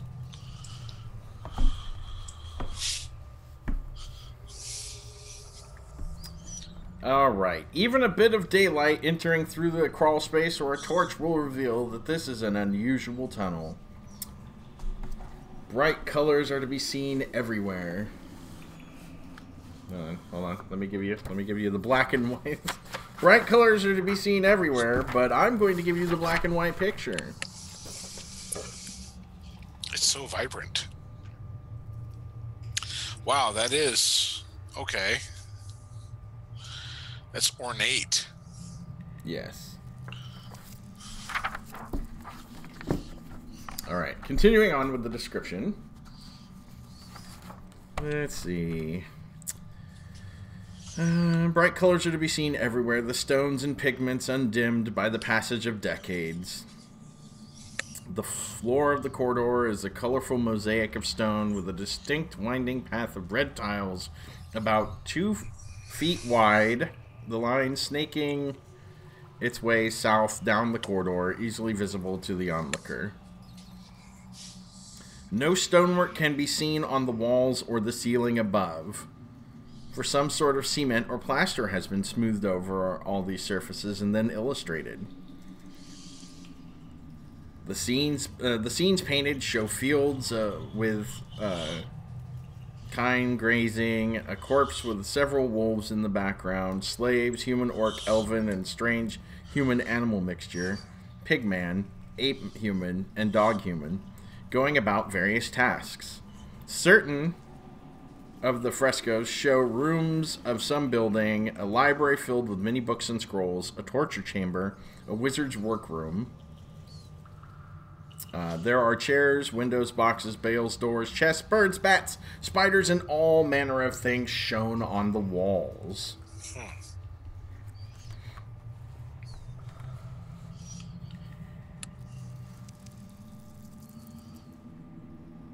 So what would you like to do? I'd like to have Osgood go in and not follow this time. Check and have Osgood check for traps. Not that I don't like you. It's not that at all. It's what you're paid for. You know, the whole thing earlier.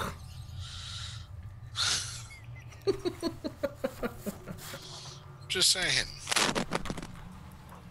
What exactly does the spell find traps do?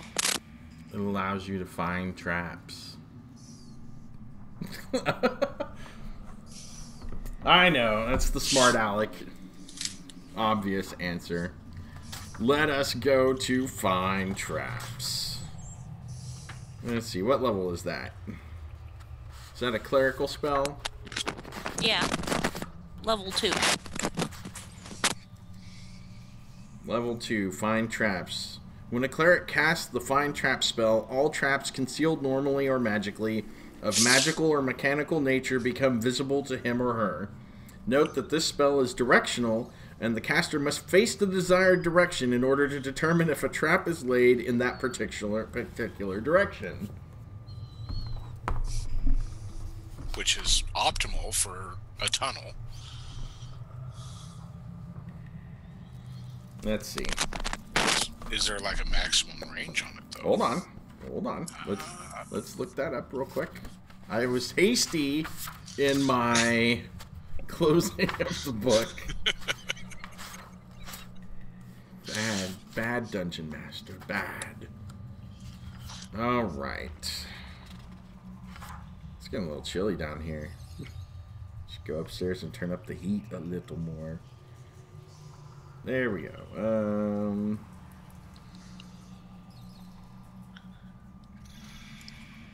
It is a range of 30 feet, 10 feet wide. Oh, I'm sorry. 5 feet wide. 5 feet wide, 30 feet long.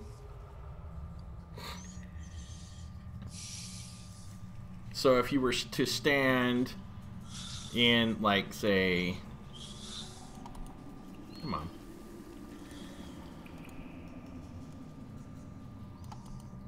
Oh. In this location here, in this square, right below Luscious there, Luscious. You will see that square, that square, That square. That square. That square. And that square. Distance. Only those squares. Wow. Oh yeah, From that one. 30 feet down, 10 feet across. Or 30 feet down, 5 feet across. 5 feet across. So, I mean, that's helpful. Oh, wait a minute. I'm sorry. 15 feet. 15 feet down, 5 feet across. Oh, jeez. Well, that's still kind of... And how many times can you cast that spell? You got it once a day? As many times as she has level whatever spells. So it's a level 2 spell, right? Yes. So she has six level 2 spells that she can cast.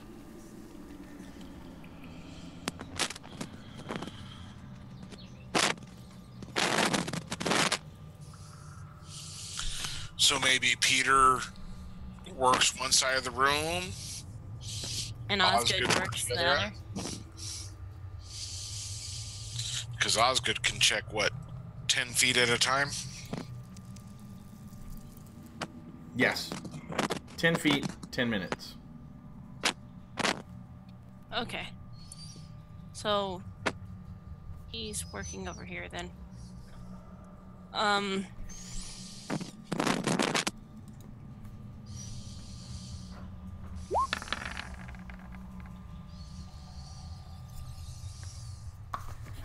You detect no traps for Oscar.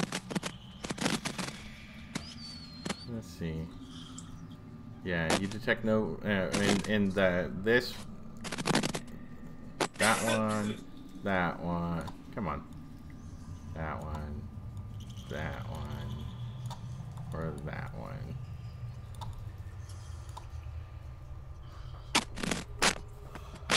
All right, and then Peter is casting his spell.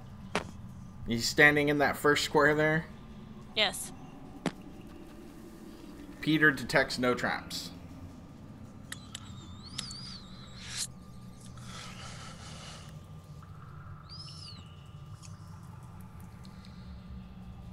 Are you moving on to that square?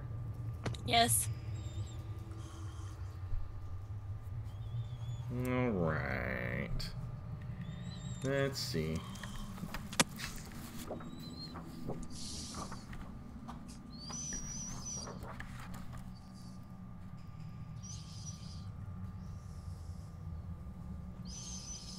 All right, what are you doing? Checking again.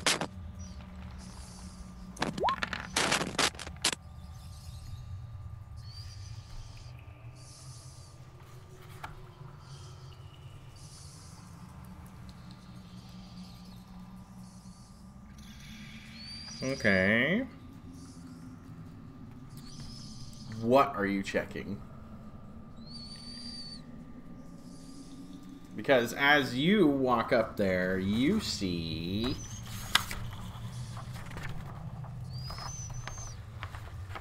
in the square that you are... Oh, wait. You detect nothing. You detect nothing. I would say go one square at a time at this point. you detect nothing. You're detecting like the square. You're approaching this right here, and there's a box that sticks out from the wall there. Everything else is smooth painted fresco. So it may look like a door is there, but it's actually just a painting of a door. Correct. Okay. And then once you get up to the stand back. Never mind. Once you get up to the door,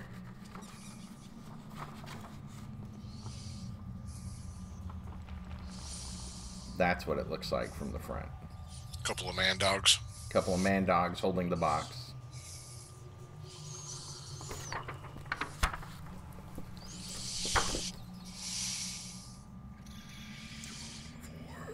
Two of Horrors. Of course, it's the Tomb of Horrors. Well, hey, you know, it's up to you. However you want to do this.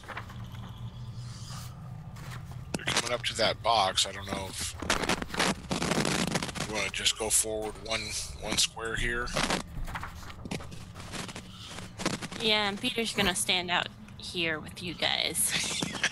Yeah, you know, They don't all have to die.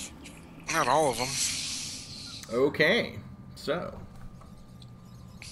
He's gonna check the box for traps. all right. So the fresco of the wizardly workroom. The most outstanding feature of this area is actually outstanding. 2 jackal-headed human figures are painted as so to appear to be holding a real bronze chest.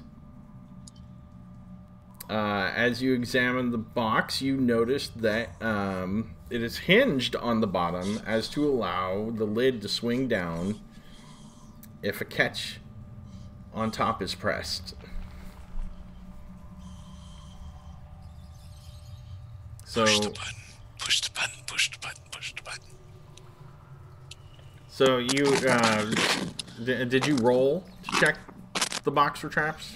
Not yet. Okay. You find a poison needle trap.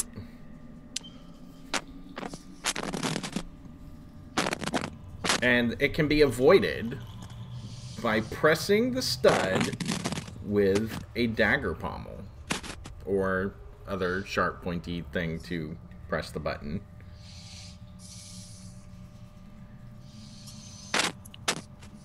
Okay, so I'm gonna use my short sword and press it. All right, you press the button and the box opens up. But the box is empty. It appears to be empty when it opens.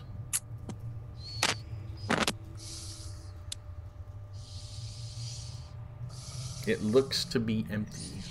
It looks to be empty. Looks to be empty. Hold on real quick.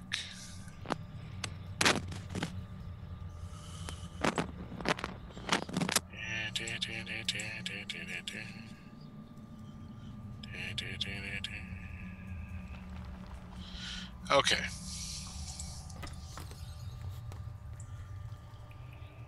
Luscious. I like that we're now just calling him Luscious. Luscious. Might as well. Has the wand of magic detection Okay. and comes on up and talks to Osgood and says, "Hey, what are you finding? Trap, but there's nothing in the box. Well, let's see what's going on here." So I just want to use the wand of magic detection on the box to see if there's any kind of magic there that might be like concealing something or... You don't find any magic. Okay. There is no magic, no. Okay. Well, you know, it was worth a shot.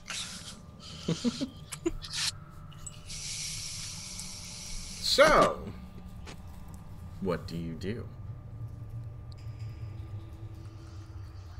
Well, you want to keep on going? Because I don't know what's at the end of this hall. I don't think we can see what's at the end of the hall. Yeah. I'm gonna have Osgood just continue to check for traps.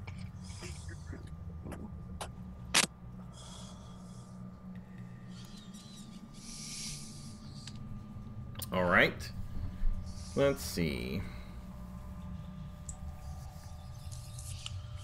Well, as you start checking it out, you find that there is a rod which stands up vertically from the bottom. It's a lever. And kind of wiggling it a little, you notice it moves easily.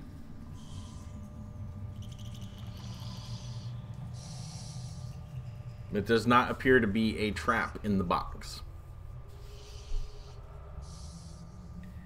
Other than that poison needle that you found by the button. The stud. So it's kind of like a lever then. Yes.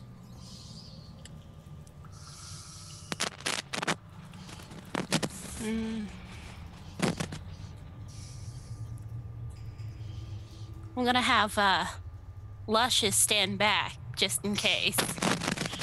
Alright, Luscious.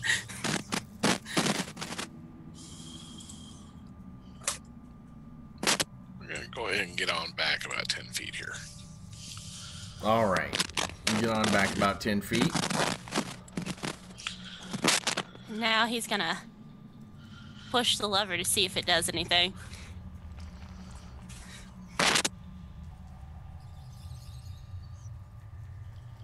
Alright. How hard are you pushing it? Oh, wait, you're pulling the lever. Okay. So as you pull the lever, beneath you opens a shaded trapdoor. And you fall into a 30-foot deep pit. 30-foot deep pit.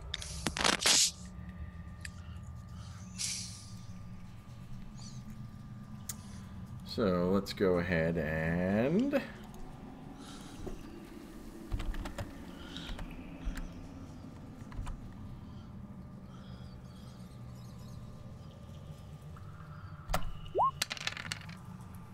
And you take 9 points of damage from the fall. Yeah.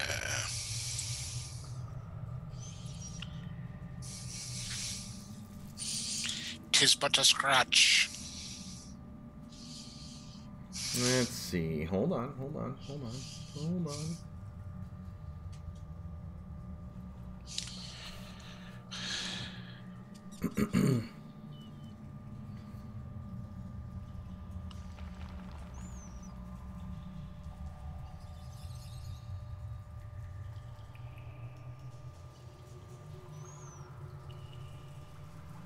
Oh, you know what? Let's have you roll a D percentile. Oh, wait. Never mind. I take that back. Oh, your roll was too good. Roll 1d6. Oh, you have missed all of the spikes at the bottom of this pit. Nice.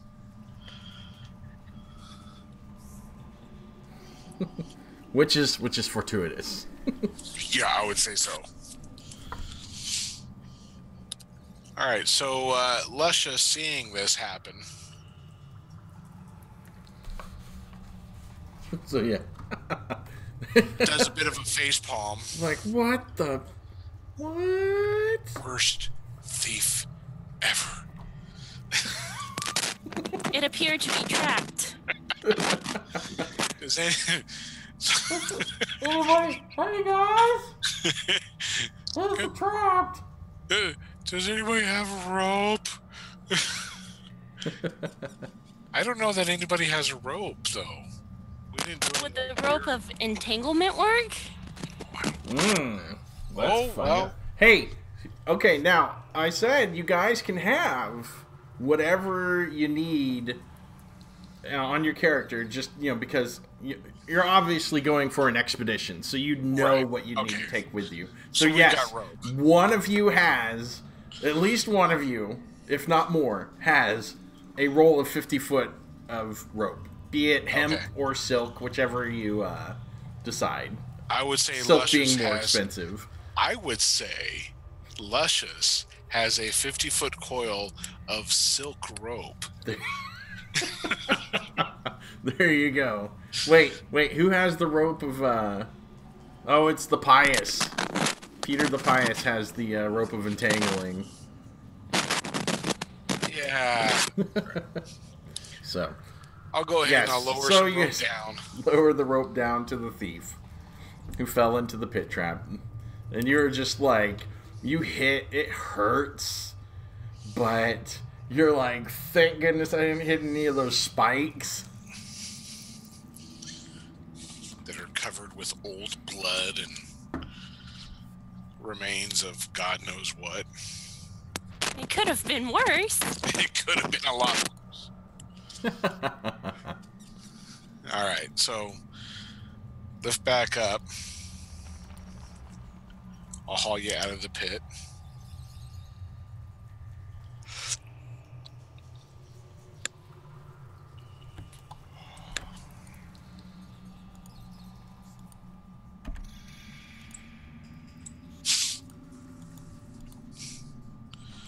There's a lot of hallway here.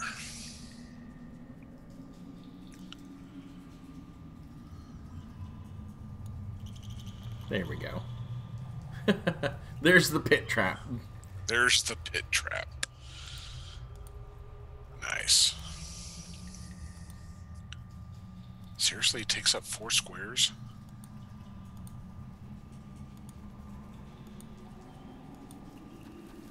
With all the spikes at the bottom, which you missed. Nice. All right, so now what would you like to do?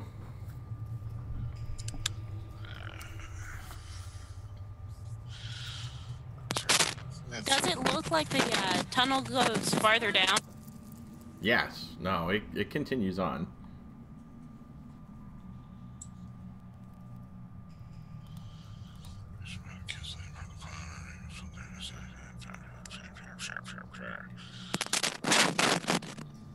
So, can I use my boots of speed just to run down the hall? See, how far it goes? Sure. Try and do that without tripping any traps. So you activate the boots of speed. Obviously, you can't run through this area. Although Luscious, just in case, might want to step out of the tunnel. Well, like I said, there's a lot of tunnel here. Okay. If you get too far gone, then what I'll do, okay, obviously Osgood is here now. Mm-hmm. So let Osgood go for a little bit and I'll stay a decent amount of way behind. So that way if... Oh, you know what? I'm sorry. Hold on. You might want to move your figure back a little bit, because that is actually where the pit trap was. Was it? Yes. All right.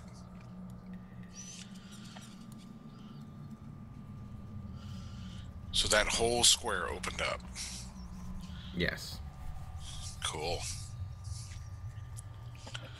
All right, so yeah, I mean, seriously, if you want to run down the hallway, I'll stay a reasonable distance behind you. That way, if you trip something, I don't get hit. But yeah, you know. Okay, so show me. Will follow. Show me the path that you're taking, because you're just running, right? You're going full speed, which is what, like 20 inches per round? Yeah.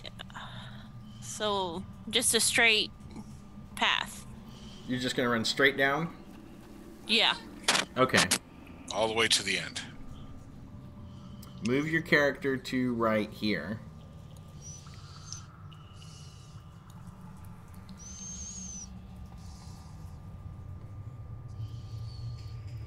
Here? Right there. Okay. All right. What's your dex?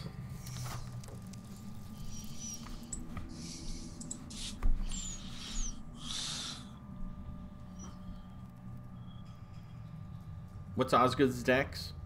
17. All right. Roll percentile.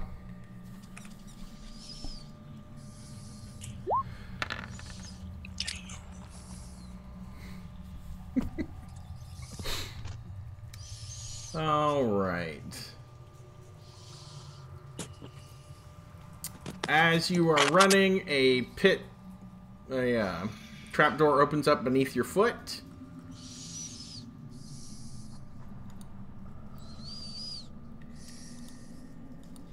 Hold on. Gotta go back over here real quick.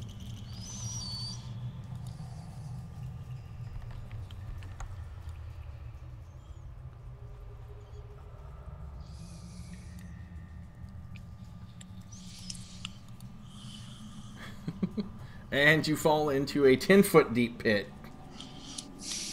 Please roll 1d6. And you have failed to hit any of the spikes. Good gravy. There's a pit down here.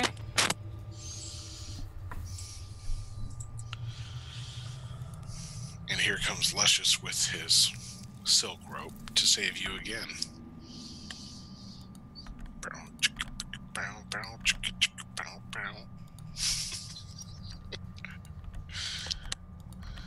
Now, falling the 10 feet, you will need to roll 1d6.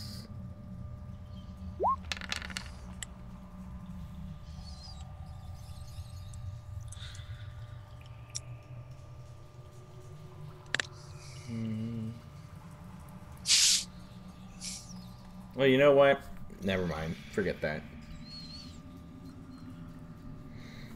So, now you have found a second pit trap. Look, if you want to keep on going, we'll keep on doing this. Trillian goes ahead, and since obviously we're clear to this point.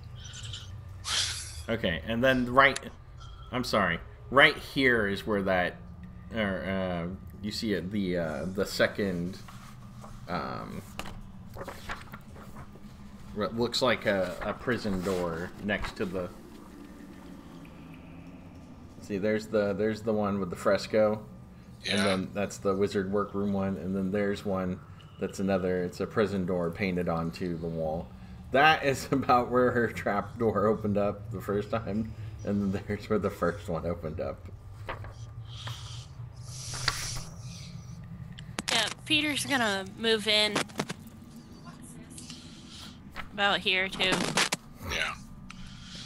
And we're all in on this at this point. So if you want to keep on running down the hall. Osgood, you just stepped over to that section. Yes. Roll percentile. Oh, jeez.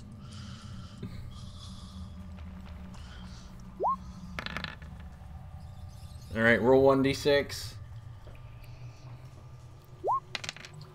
And you've fallen into another pit trap and successfully missed all the spikes at the bottom of the pit. There was another pit. Apparently. So since I'm, right here, I throw down the rope again. She's like, oh!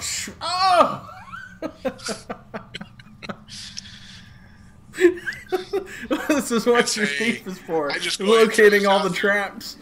Boy, this rope hasn't got this much use in the month of Sundays. All right. So there you go. Peter's gonna walk back out of the tunnel. So I would say right there would probably be your best bet.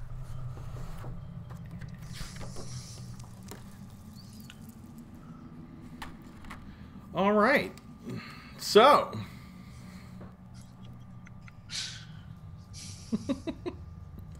You've noticed a trend here. Maybe. Now where are you going to go? What are you doing? Who's doing what? Peter's like, you know what? I'm just gonna step out here. Y'all have fun. Let me know when you're done. Y'all have a good time.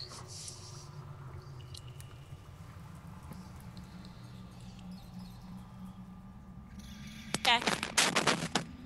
Oh, I wasn't. And check for traps around this area. All right, roll percentile.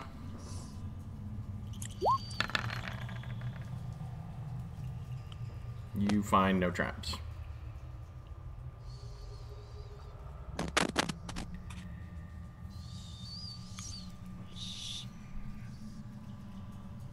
Roll percentile. Yeah.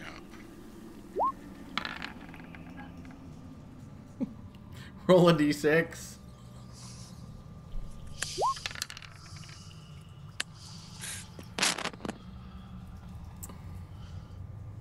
All right.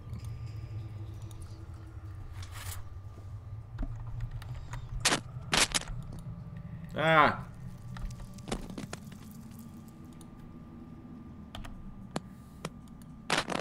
Well, that was weird. That was good to know. It flashed so quickly, I have no idea what's going on. No, really, though. There? Yes.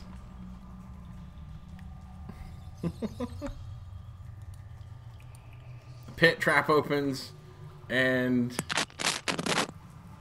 you avoid. You did you roll the? Yeah, and you avoid hitting any of the spikes in the bottom. I found another pit. Yeah. I'm looking for a pattern here, though, because it kind of looks like. See, now if this were over here,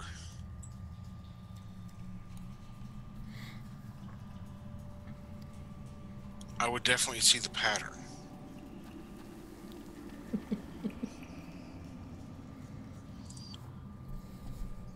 But it wasn't. It wasn't. My gosh. I know. It's so weird.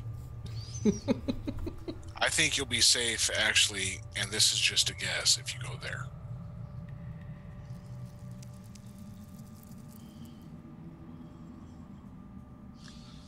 All right, roll percentile. No, I'm just kidding. I say, roll percentile for traps.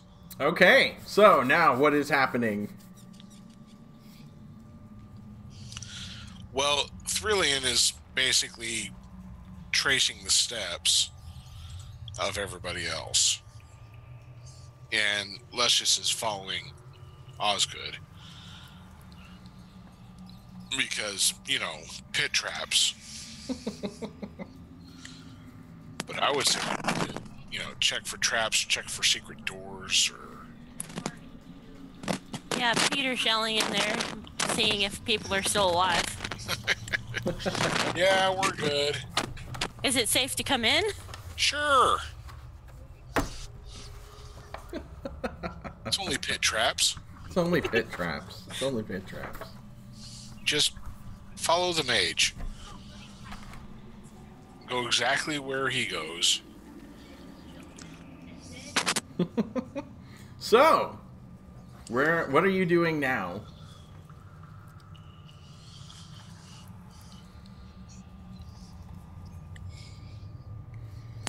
Osgood's gonna stand about here and check for traps. Roll percentile. You detect no traps.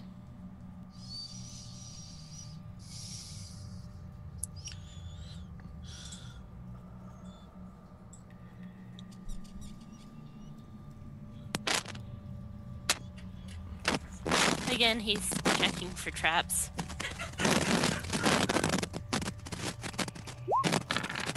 You got some crackling going on there. You got wind blowing on you? Nope. It's the crackling. Okay. Where are you searching? You're searching where? You detect no traps. How are you looking for traps? Stomping on the ground, I guess, because that's how I found most things. Well, that was you were just walking. You were like, ah.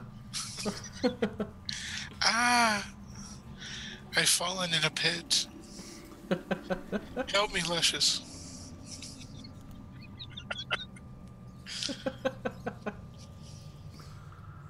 Luscious, you're my only hope.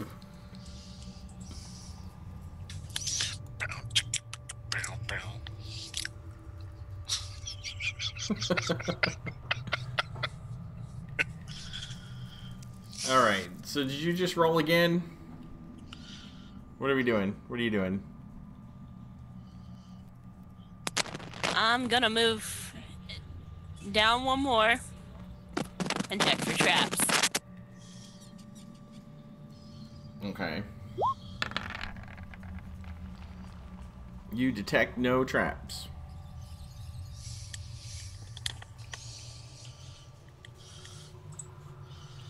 I say just keep on going in a straight line from this point.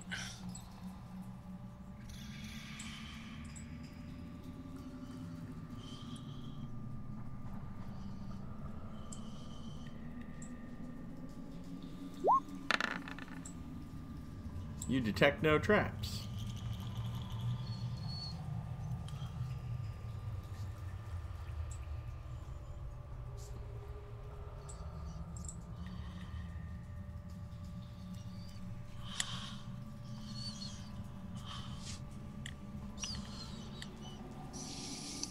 Keep rolling. You move and keep rolling. Yep.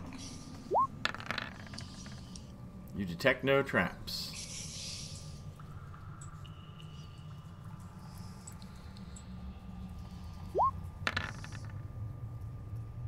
You detect no traps.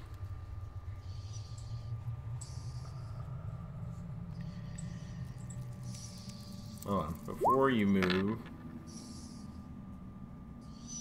the floor in front of you sounds hollow.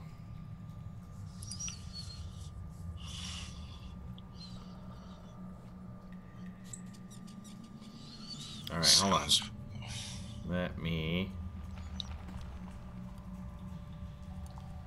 because I gotta do something real quick. Hold on.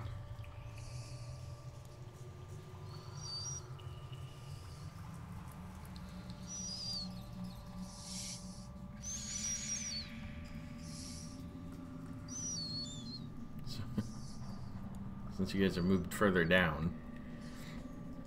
And then...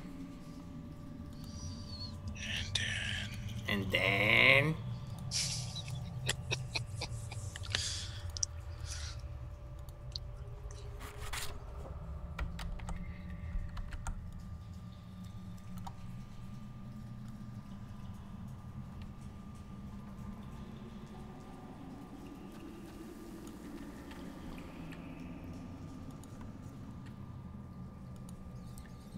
there, you find a pit trap in the square in front of you.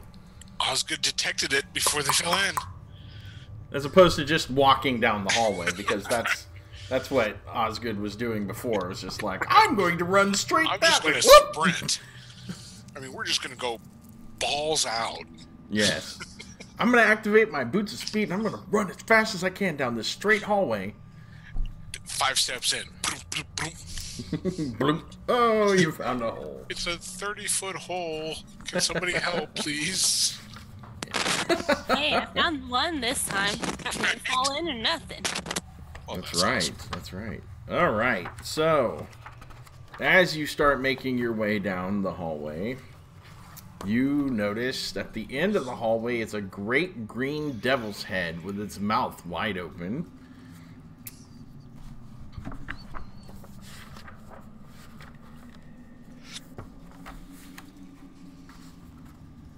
Hold on. I'm getting there. Hold on.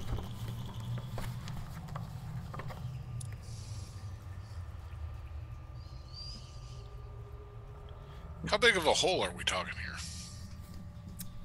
Hold on. I'm getting there. All right. And then, on the other side, You see, or on the, okay, so that's at the end, right here. Obviously on the map you can tell.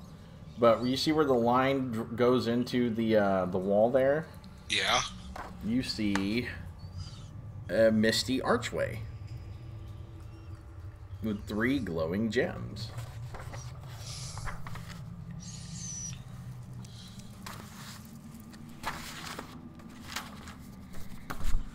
Alright. So Well, I'd say go ahead and keep on moving. Keep moving and checking for traps. Well, obviously not onto the pit traps there, but Okay, check for traps. You detect no traps. careful.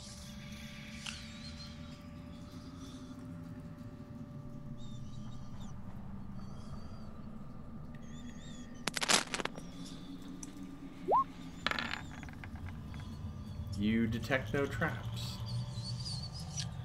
Okay. I walk here. I walk here. You're golden. Keep going. Walk here. And I walk there. All right. So as you're there, one section of the path on the floor leads directly into the archway.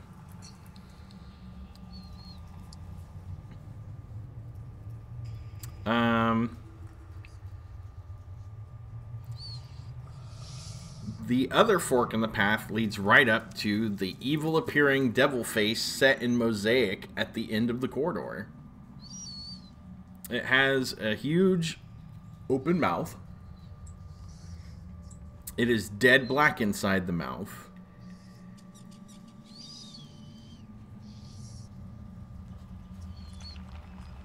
You can't see anything in it. Would the Wand of Illumination help? I don't know. You guys are kind of far back. You're like 20 foot back from it. Okay, well, if Osgood wants to keep on checking for traps up to the Devil's Mouth, then Cerulean could conceivably... You detect no traps. As you pass the archway, you get up to it. The gems at the top and then the bottom, or the stones, start glowing. And they glow in... The keystone glows glows blue. The left stone glows yellow, and the right stone glows orange. Okay.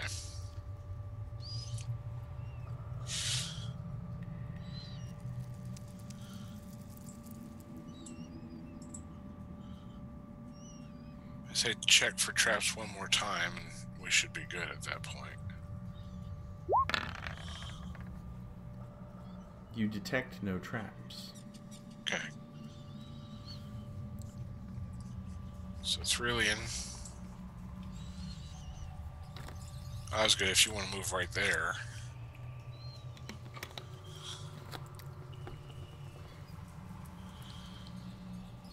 The hole in the mouth is about 3 foot in diameter, with plenty of room for those who wish to leap in, or crawl in, or whatever. But you can't really see anything in it.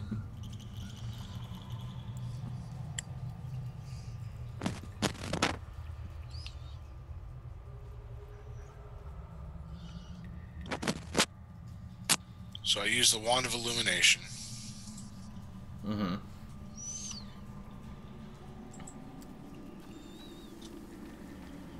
And I go ahead and do Constant Light, which is another 2 charges. Continual light, yeah. Continual Light. And basically just kind of poke around inside the mouth like I'm a dentist looking for some bridge work. How far in? You just kind of keep going and see how far it goes? Yeah. All right, you poke it in.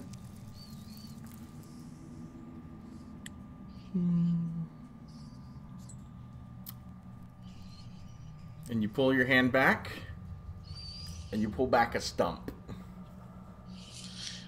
Cut clean off. It's bleeding. You are in serious pain. Outstanding. Was there any sound or anything like that? Like a snip or a clip? Nope. Nothing. You just stuck Like it in and in pulled my back a hand. stump. How far down my arm does the stump go? Out there. Just about the wrist, just below the wrist. Just into the darkness that you poked the thing into. Outstanding. Oh, so I've lost my wand of illumination too, by the way. Wait, you know what? I'm going to do this. I'm going to allow you to make an intelligence roll. Okay. What is my intelligence? It better be good. Roll 1d20. I got an 18 For intelligence? for intelligence. Oh, because you got the...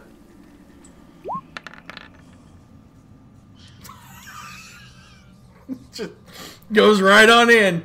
Because you don't notice the light disappear as you poke the wand in. And then you just keep going. And it... One time in my life that I don't want a natural 20. I hate you, roll 20. I hate you with every fiber of my being. Okay, so I have lost my hand. My hand. And kind of the ability to cast spells. Because you need both hands. Well, some spells require you to have both hands. And the wand of illumination has been lost. And the wand of illumination is gone. Okay. Lost right hand. And he's bleeding, right? And Yes, and he's bleeding. So, Yeah. Peter is gonna cast Cure Serious Wounds. Oh yeah, you know what? We should On roll him. some. We should roll some damage for that. Yeah, we really should. Let's go. I mean, it's like.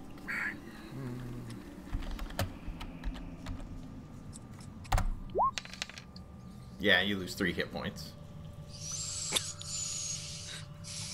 It's not a lot, but No, but when you've only got 25 And one hand. and one hand now.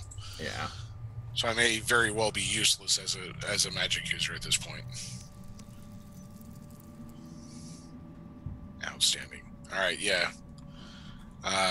Well, because we need to stop the bleeding.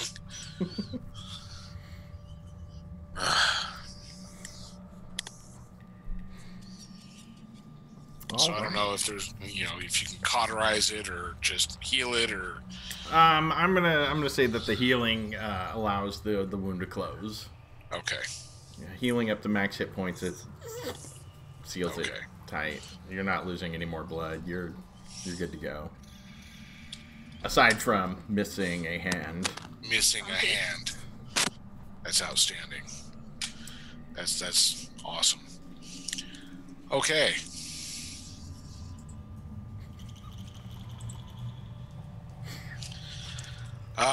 So there's Peter there. There's one-handed Caitlin's just laughing it up. mage. Is there some sort of commentary going on behind the scenes? That seems pretty. Yeah, Dad woke up and was wondering how Kevin was gonna cast spells. Yep. Very carefully. That's how. I may be missing my right hand, but I still have the left one.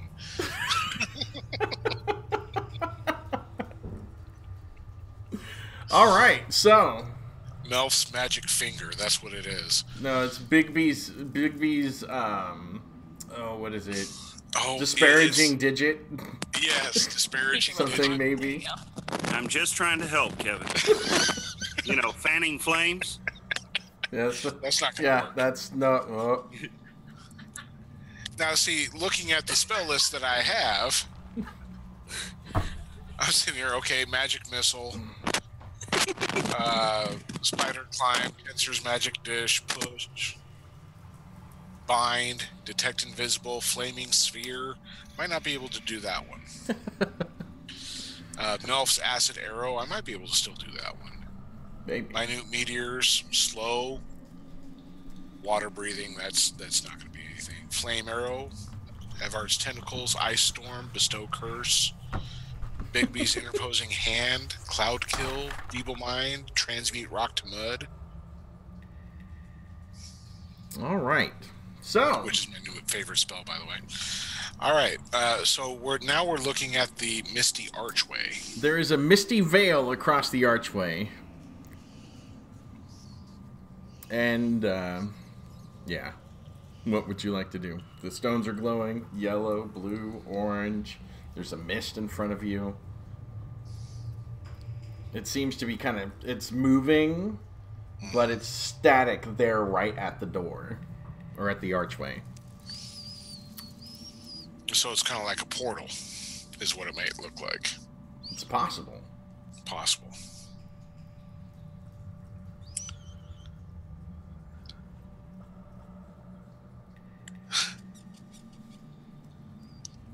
How are the stones glowing? Blue at the top. Yellow at the left and orange Yellow at the right. left, and orange at the right.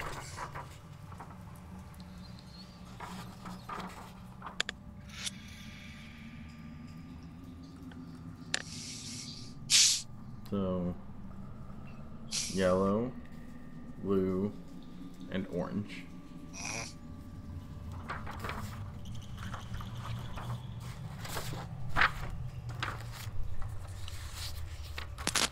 Osgood's gonna check the door for traps.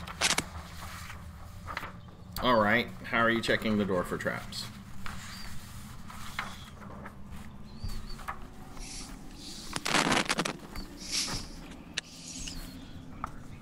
Gently massaging the door.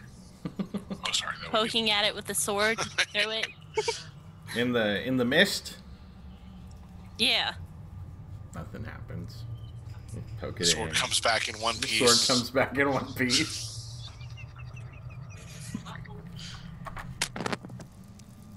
He's tapping on the gems now with the sword.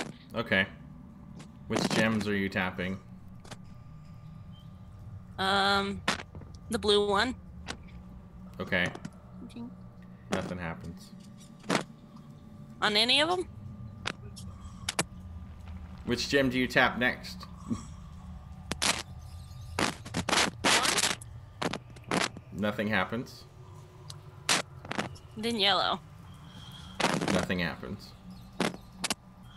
But they're glowing. But they're glowing.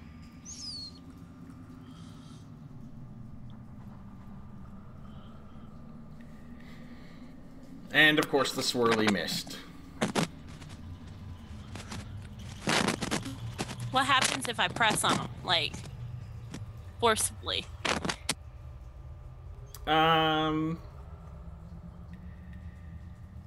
Nothing. I mean, they feel pretty solid. Should we just go ahead and go through? Now, are you just pressing one, or are you trying them all? Because the other one's 7 foot tall, so it's like, I mean, it's not too tall, but you can reach it and press it. You know, with the aid of like a sword or a weapon or something. I know you were tapping them. You're tapping it, but are you continuing to do that same pattern? How are you tapping, or how are you pressing on them? I'm gonna try different patterns just to see if it opens anything that way. Okay.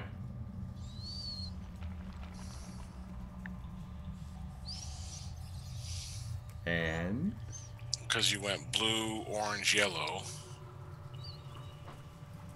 So, left-hand side is yellow, right? Correct.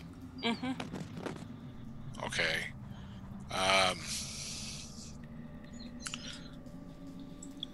Luscious comes on up and Hey. tries yellow, blue, orange. Clockwise pattern. As you press the sequence, the vapors disappear, and the path appears to go eastwards. So let's go over here. You've got to come over here. The vapors have disappeared. The vapors. Oh, the vapors. Oh, the vapors.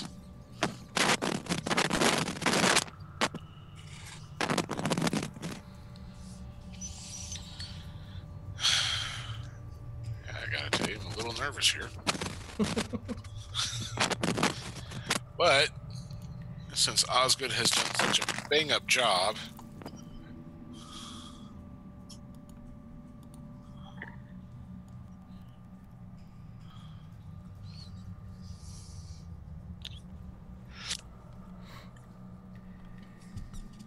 All right. So what are you doing?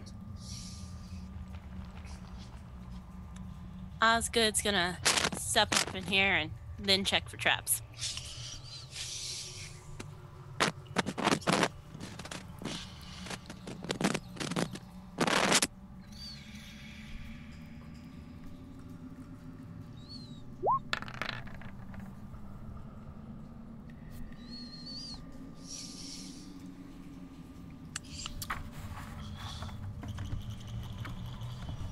All right. You detect no traps.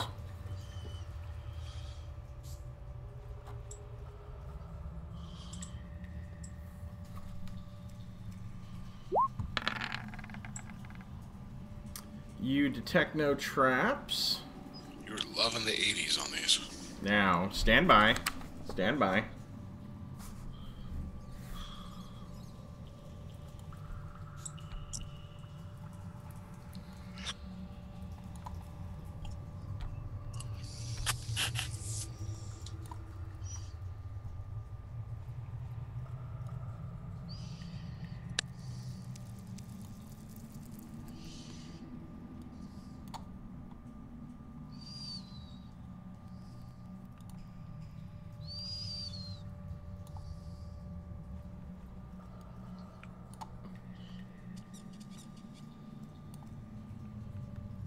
You are teleported as you walk into the room into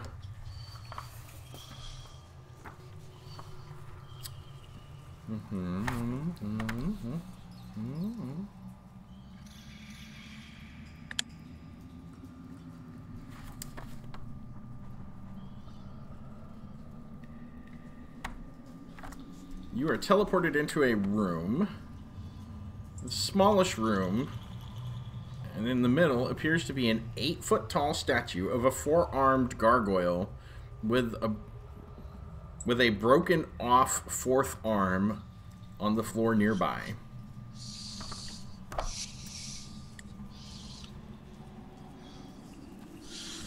And then, oh, we have to show a graphic.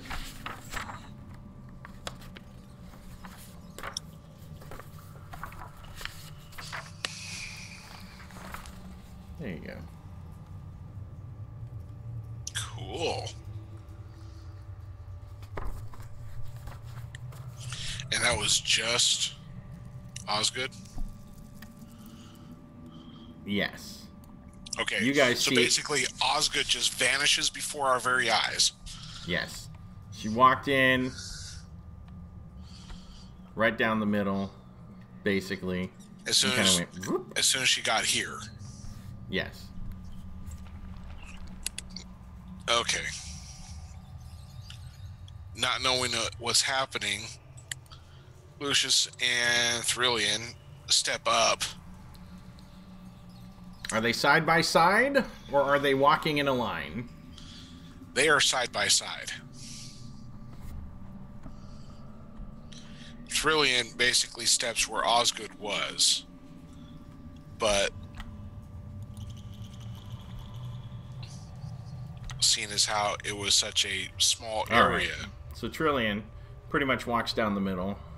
Luscious is off to the side. Right.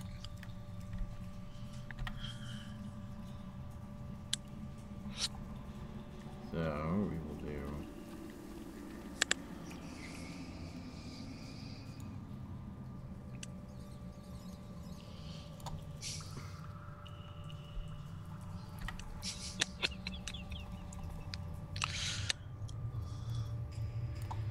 So Trillian gets teleported into a small 10-foot by 20-foot wide chamber with a statue, an 8-foot tall statue of a 4-armed gargoyle with one of the arms laying on the floor in the bottom. Right. Luscious gets teleported to the beginning of the dungeon. Okay. I'll be right back. Sure. That'll give me some time to get Luscious back to this room. All right. You know what? Let's take a short break. I need to... All right. So, we'll be right back.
Lucius, traces his steps back. Here. Hold on. Okay. Sees the pit traps. There. Walks to here. Straight line. Comes over to here. And then to here. And then to here.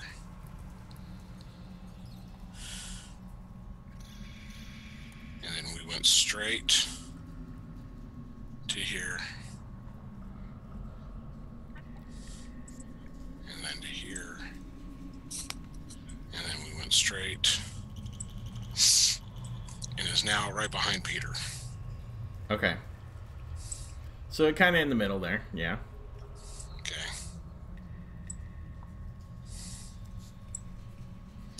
Dang it. No, right there. Yes.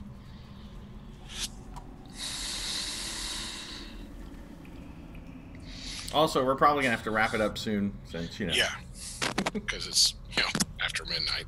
Yeah, just a little, just a tiny little bit. And basically says, Peter, let's go. Just a little bit. But basically tells Peter, let's go. Okay. And either Peter goes willingly or Lucius pushes him into the room on that spot. Can he leap over that spot? Just like...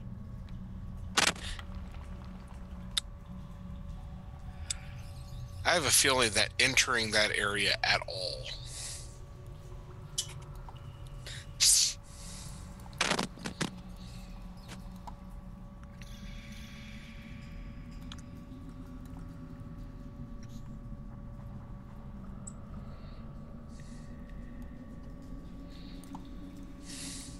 Sorry, I gotta manually do it. And then he pushes Peter into that spot.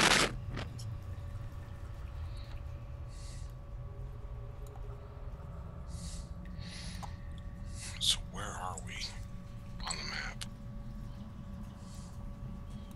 Oh, there we are. You're up towards the upper left-hand corner. I see it.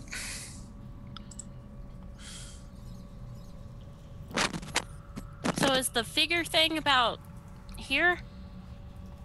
It's right in the middle of the room. It's between Peter and Lucius. Lucius. Dang it. Darn it. Lucius.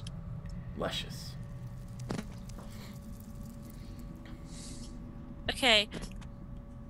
Peter's going to cast Detect Evil on the statue. Alright. Peter casts Detect Evil. And finds no evil. None? None. On the statue. Yes. On the evil-looking statue.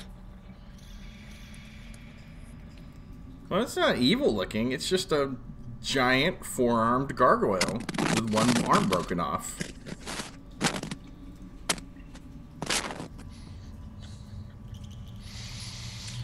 Okay, Thrillian is going to examine the arm. On the ground or on the statue? On the ground, the one that's broken off. It's a stone arm.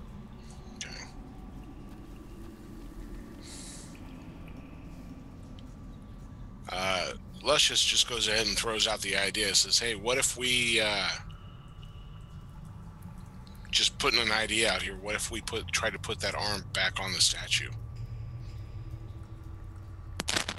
Peter's gonna back up right over here.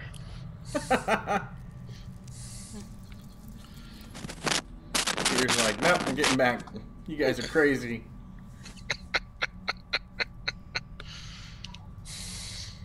Osgood says, okay, let's give it a try. Alright, so Luscious goes ahead and picks up the arm and just kind of presses it against where it broke off. Okay. Does anything happen? Does it, like, No. somehow reform itself, or... Nothing happens.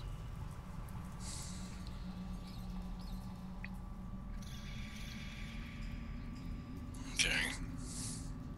Use my wand of detect magic on the statue. Are you going to put the arm down first? Well, yes. Or are you just gonna, like... No, I'm going to place it on the ground so it doesn't, like, fall and crack. Roll a dex roll to see if you crush your toe. Okay, so you put it down, you pull out your wand of detect magic, and you cast it on the statue. I am going to say you do detect magic on the statue. Well, Thrillian steps up and says, well, that sounds like it's kind of my realm there. Well, it used to be my realm. Used to be my realm, now it's half my realm. And cast Detect Invisible.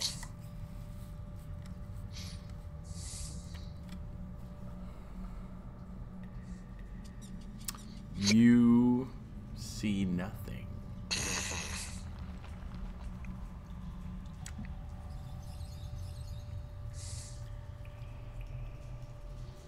But as you're looking for invisible things, you see that in each of the 3 arms that are still on the gargoyle is a depression in the hands that looks like it can fit a large gem.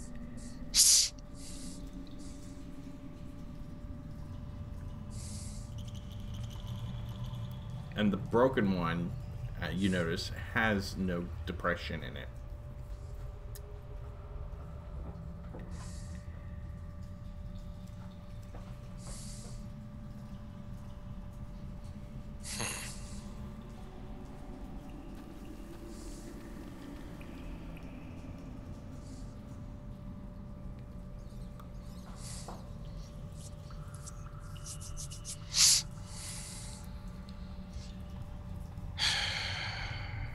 Doesn't look like Thrillian has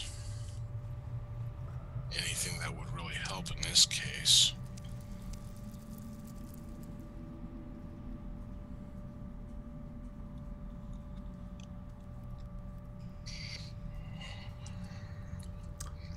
I would say, given the level that your characters are at, you would at least have some gems on you. As a form of currency storing, of course. Because, you know, a gem worth 5,000 gold pieces would be a lot less heavy than 5,000 gold pieces. Right. So, I'd say that, you know, as you're, you know, as for traveling purposes, you would at least have some gems that you'd invest your money into as a form of, you know, portability. Right. So, okay, then let's just say, hey, between all of us, do we have gems of a reasonable size that might fit into the depression on each of these hands? As you all look into your stuff, you do find that you have at least 3 gems, if not more. We just need the 3. All right, then. I don't see any point in, you know, letting the statue be greedy.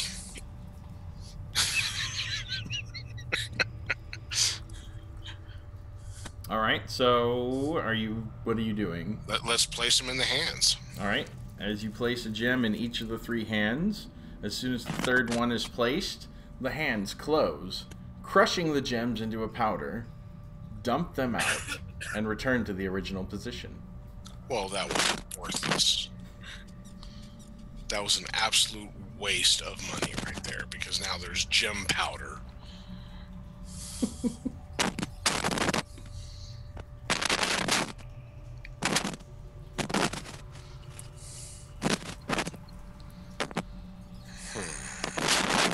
Maybe we didn't put, like, hands in there or anything. Yeah. I've already lost one hand. Let's not lose another.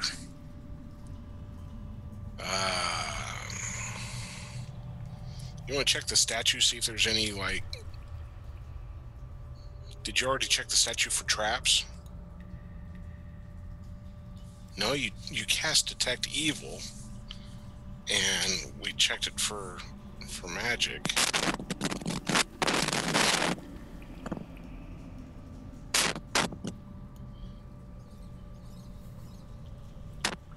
Did a door just open up? No, it's been there the whole time.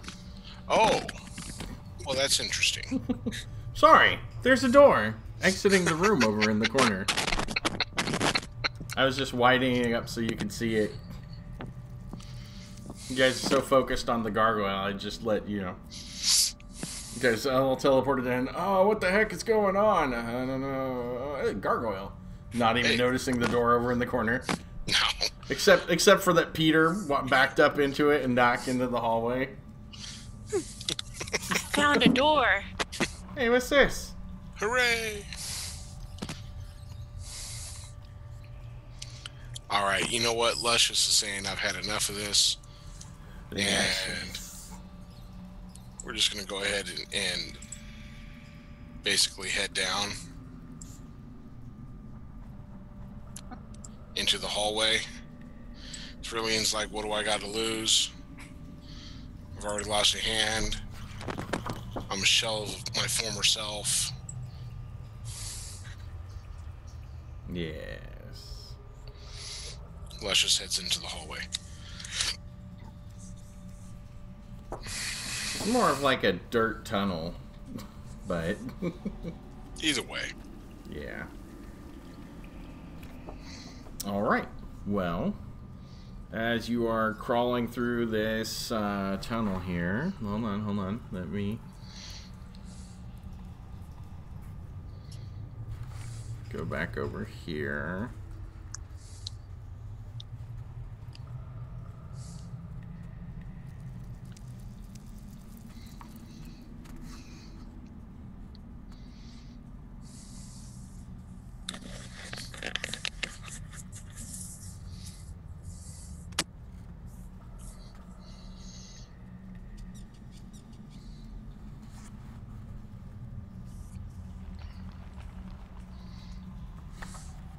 Alright, so it's basically a crawlway. It's about 3 to 4 foot tall, or maybe 5 foot tall.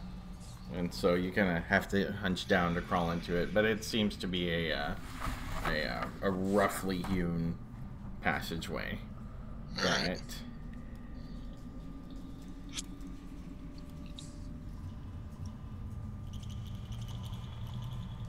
Looks like it opens up into a room. Yeah, I got point. And I'm going to stop right there. Or just before we hit whatever this flooring is. Because it looks like, I don't know. It's crazy. Alright, so. Osgood's gonna follow, asking Trillian if he needs a hand. You're not funny, thief. As you poke your head through the door there, you kind of notice that you see that it looks like you're kind of poking your head out a wall. I mean, but it's like solid, like wall, like, hey, wait, what the? So it's like kind of like a hidden type thing where if you were in the room, then you wouldn't know that this hallway was here. I don't know. Is the Rillian there? Rillian. Trillian. Well, Trillian would be back here because obviously there's only enough room for. Of course. One at a time. Of course. Basically, it's an illusion that you've just poked your head through that seems to be hiding this corridor that or the crawlway you just came through. Okay.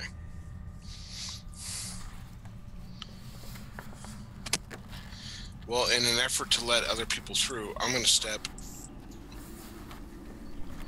here. Okay. Luscious. And then maybe, I don't know, maybe Osgood can check. Yeah, Osgood's gonna check for traps around. You detect no traps in the area there.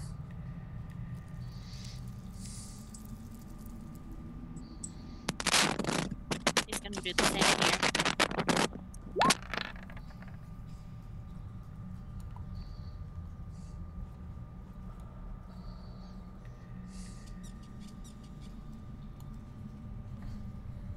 Oh, jeepers.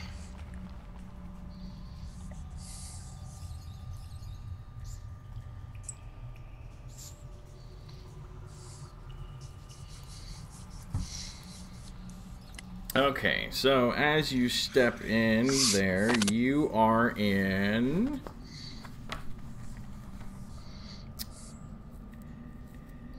The floor is of inlaid tiles, and the walls and ceiling are painted with figures of animals, strange signs, and glyphs, which mean absolutely nothing that you can tell. The humans and human-like creatures with spheres of different colors, and humans and human-like creatures with spheres of different colors. These globes are two-dimensional, of course, and they're all different colors.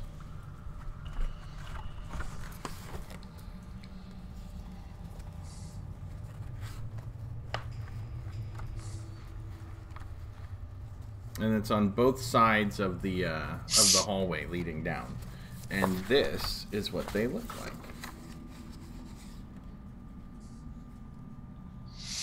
Okay, Thrillian's going to take a look at these and see if he can figure out what they mean. If there's any kind of... if he can, I don't know, interpret any of the glyphs. Make an intelligence check. Intelligence of 18.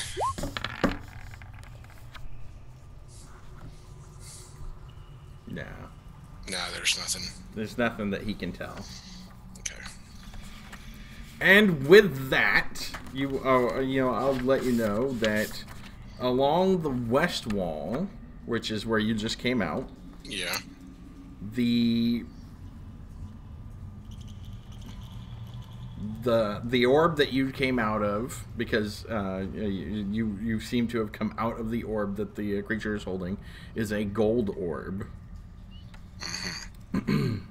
Or globe, whatever, then the orbs in color the orb colors going down the wall are all different, and it goes gold, and then orange, purple, bronze, gray, and that's about as far down as you can see without going further down the hallway. And then across the way you see pale blue, silver, green, yellow, and pink before it's out of your sight, where you'd have to go further down.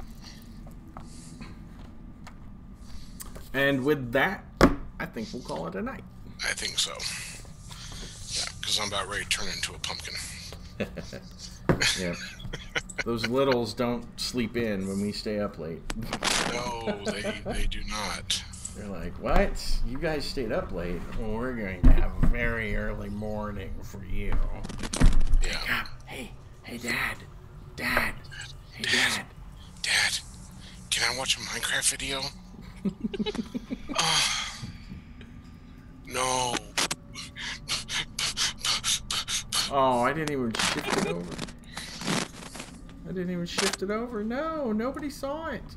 Okay, so then they appeared in that room, and then they went down that tunnel, and now they're in this hallway here. So, if people are still sick and don't want to, and can't game, we at least have something where we can pick up. Right. Or, we'll never come back to it again. Anybody can pick up these characters and play them. That's right. Because they're just generic characters. Right. So there we go. So and I'm not emotionally attached at all. So far, so good. Everybody survived the Tomb of Horrors. Mostly. Well, you gotta hand it to him. sorry. He did get it far. Oh. That's horrible. That hurt. That was a rough pun there. All right. So 2 weeks, same bat time, same bat channel. Hopefully we'll have all the players back, and then we can continue with the slaughter of the goblins in the cave. Yeah, that'll be great. So, All right. You guys have a good night. And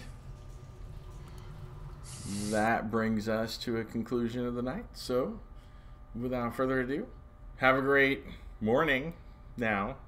Or for those of you over on the West Coast, it's still evening. So, have a good rest of your night and a great weekend. Bye.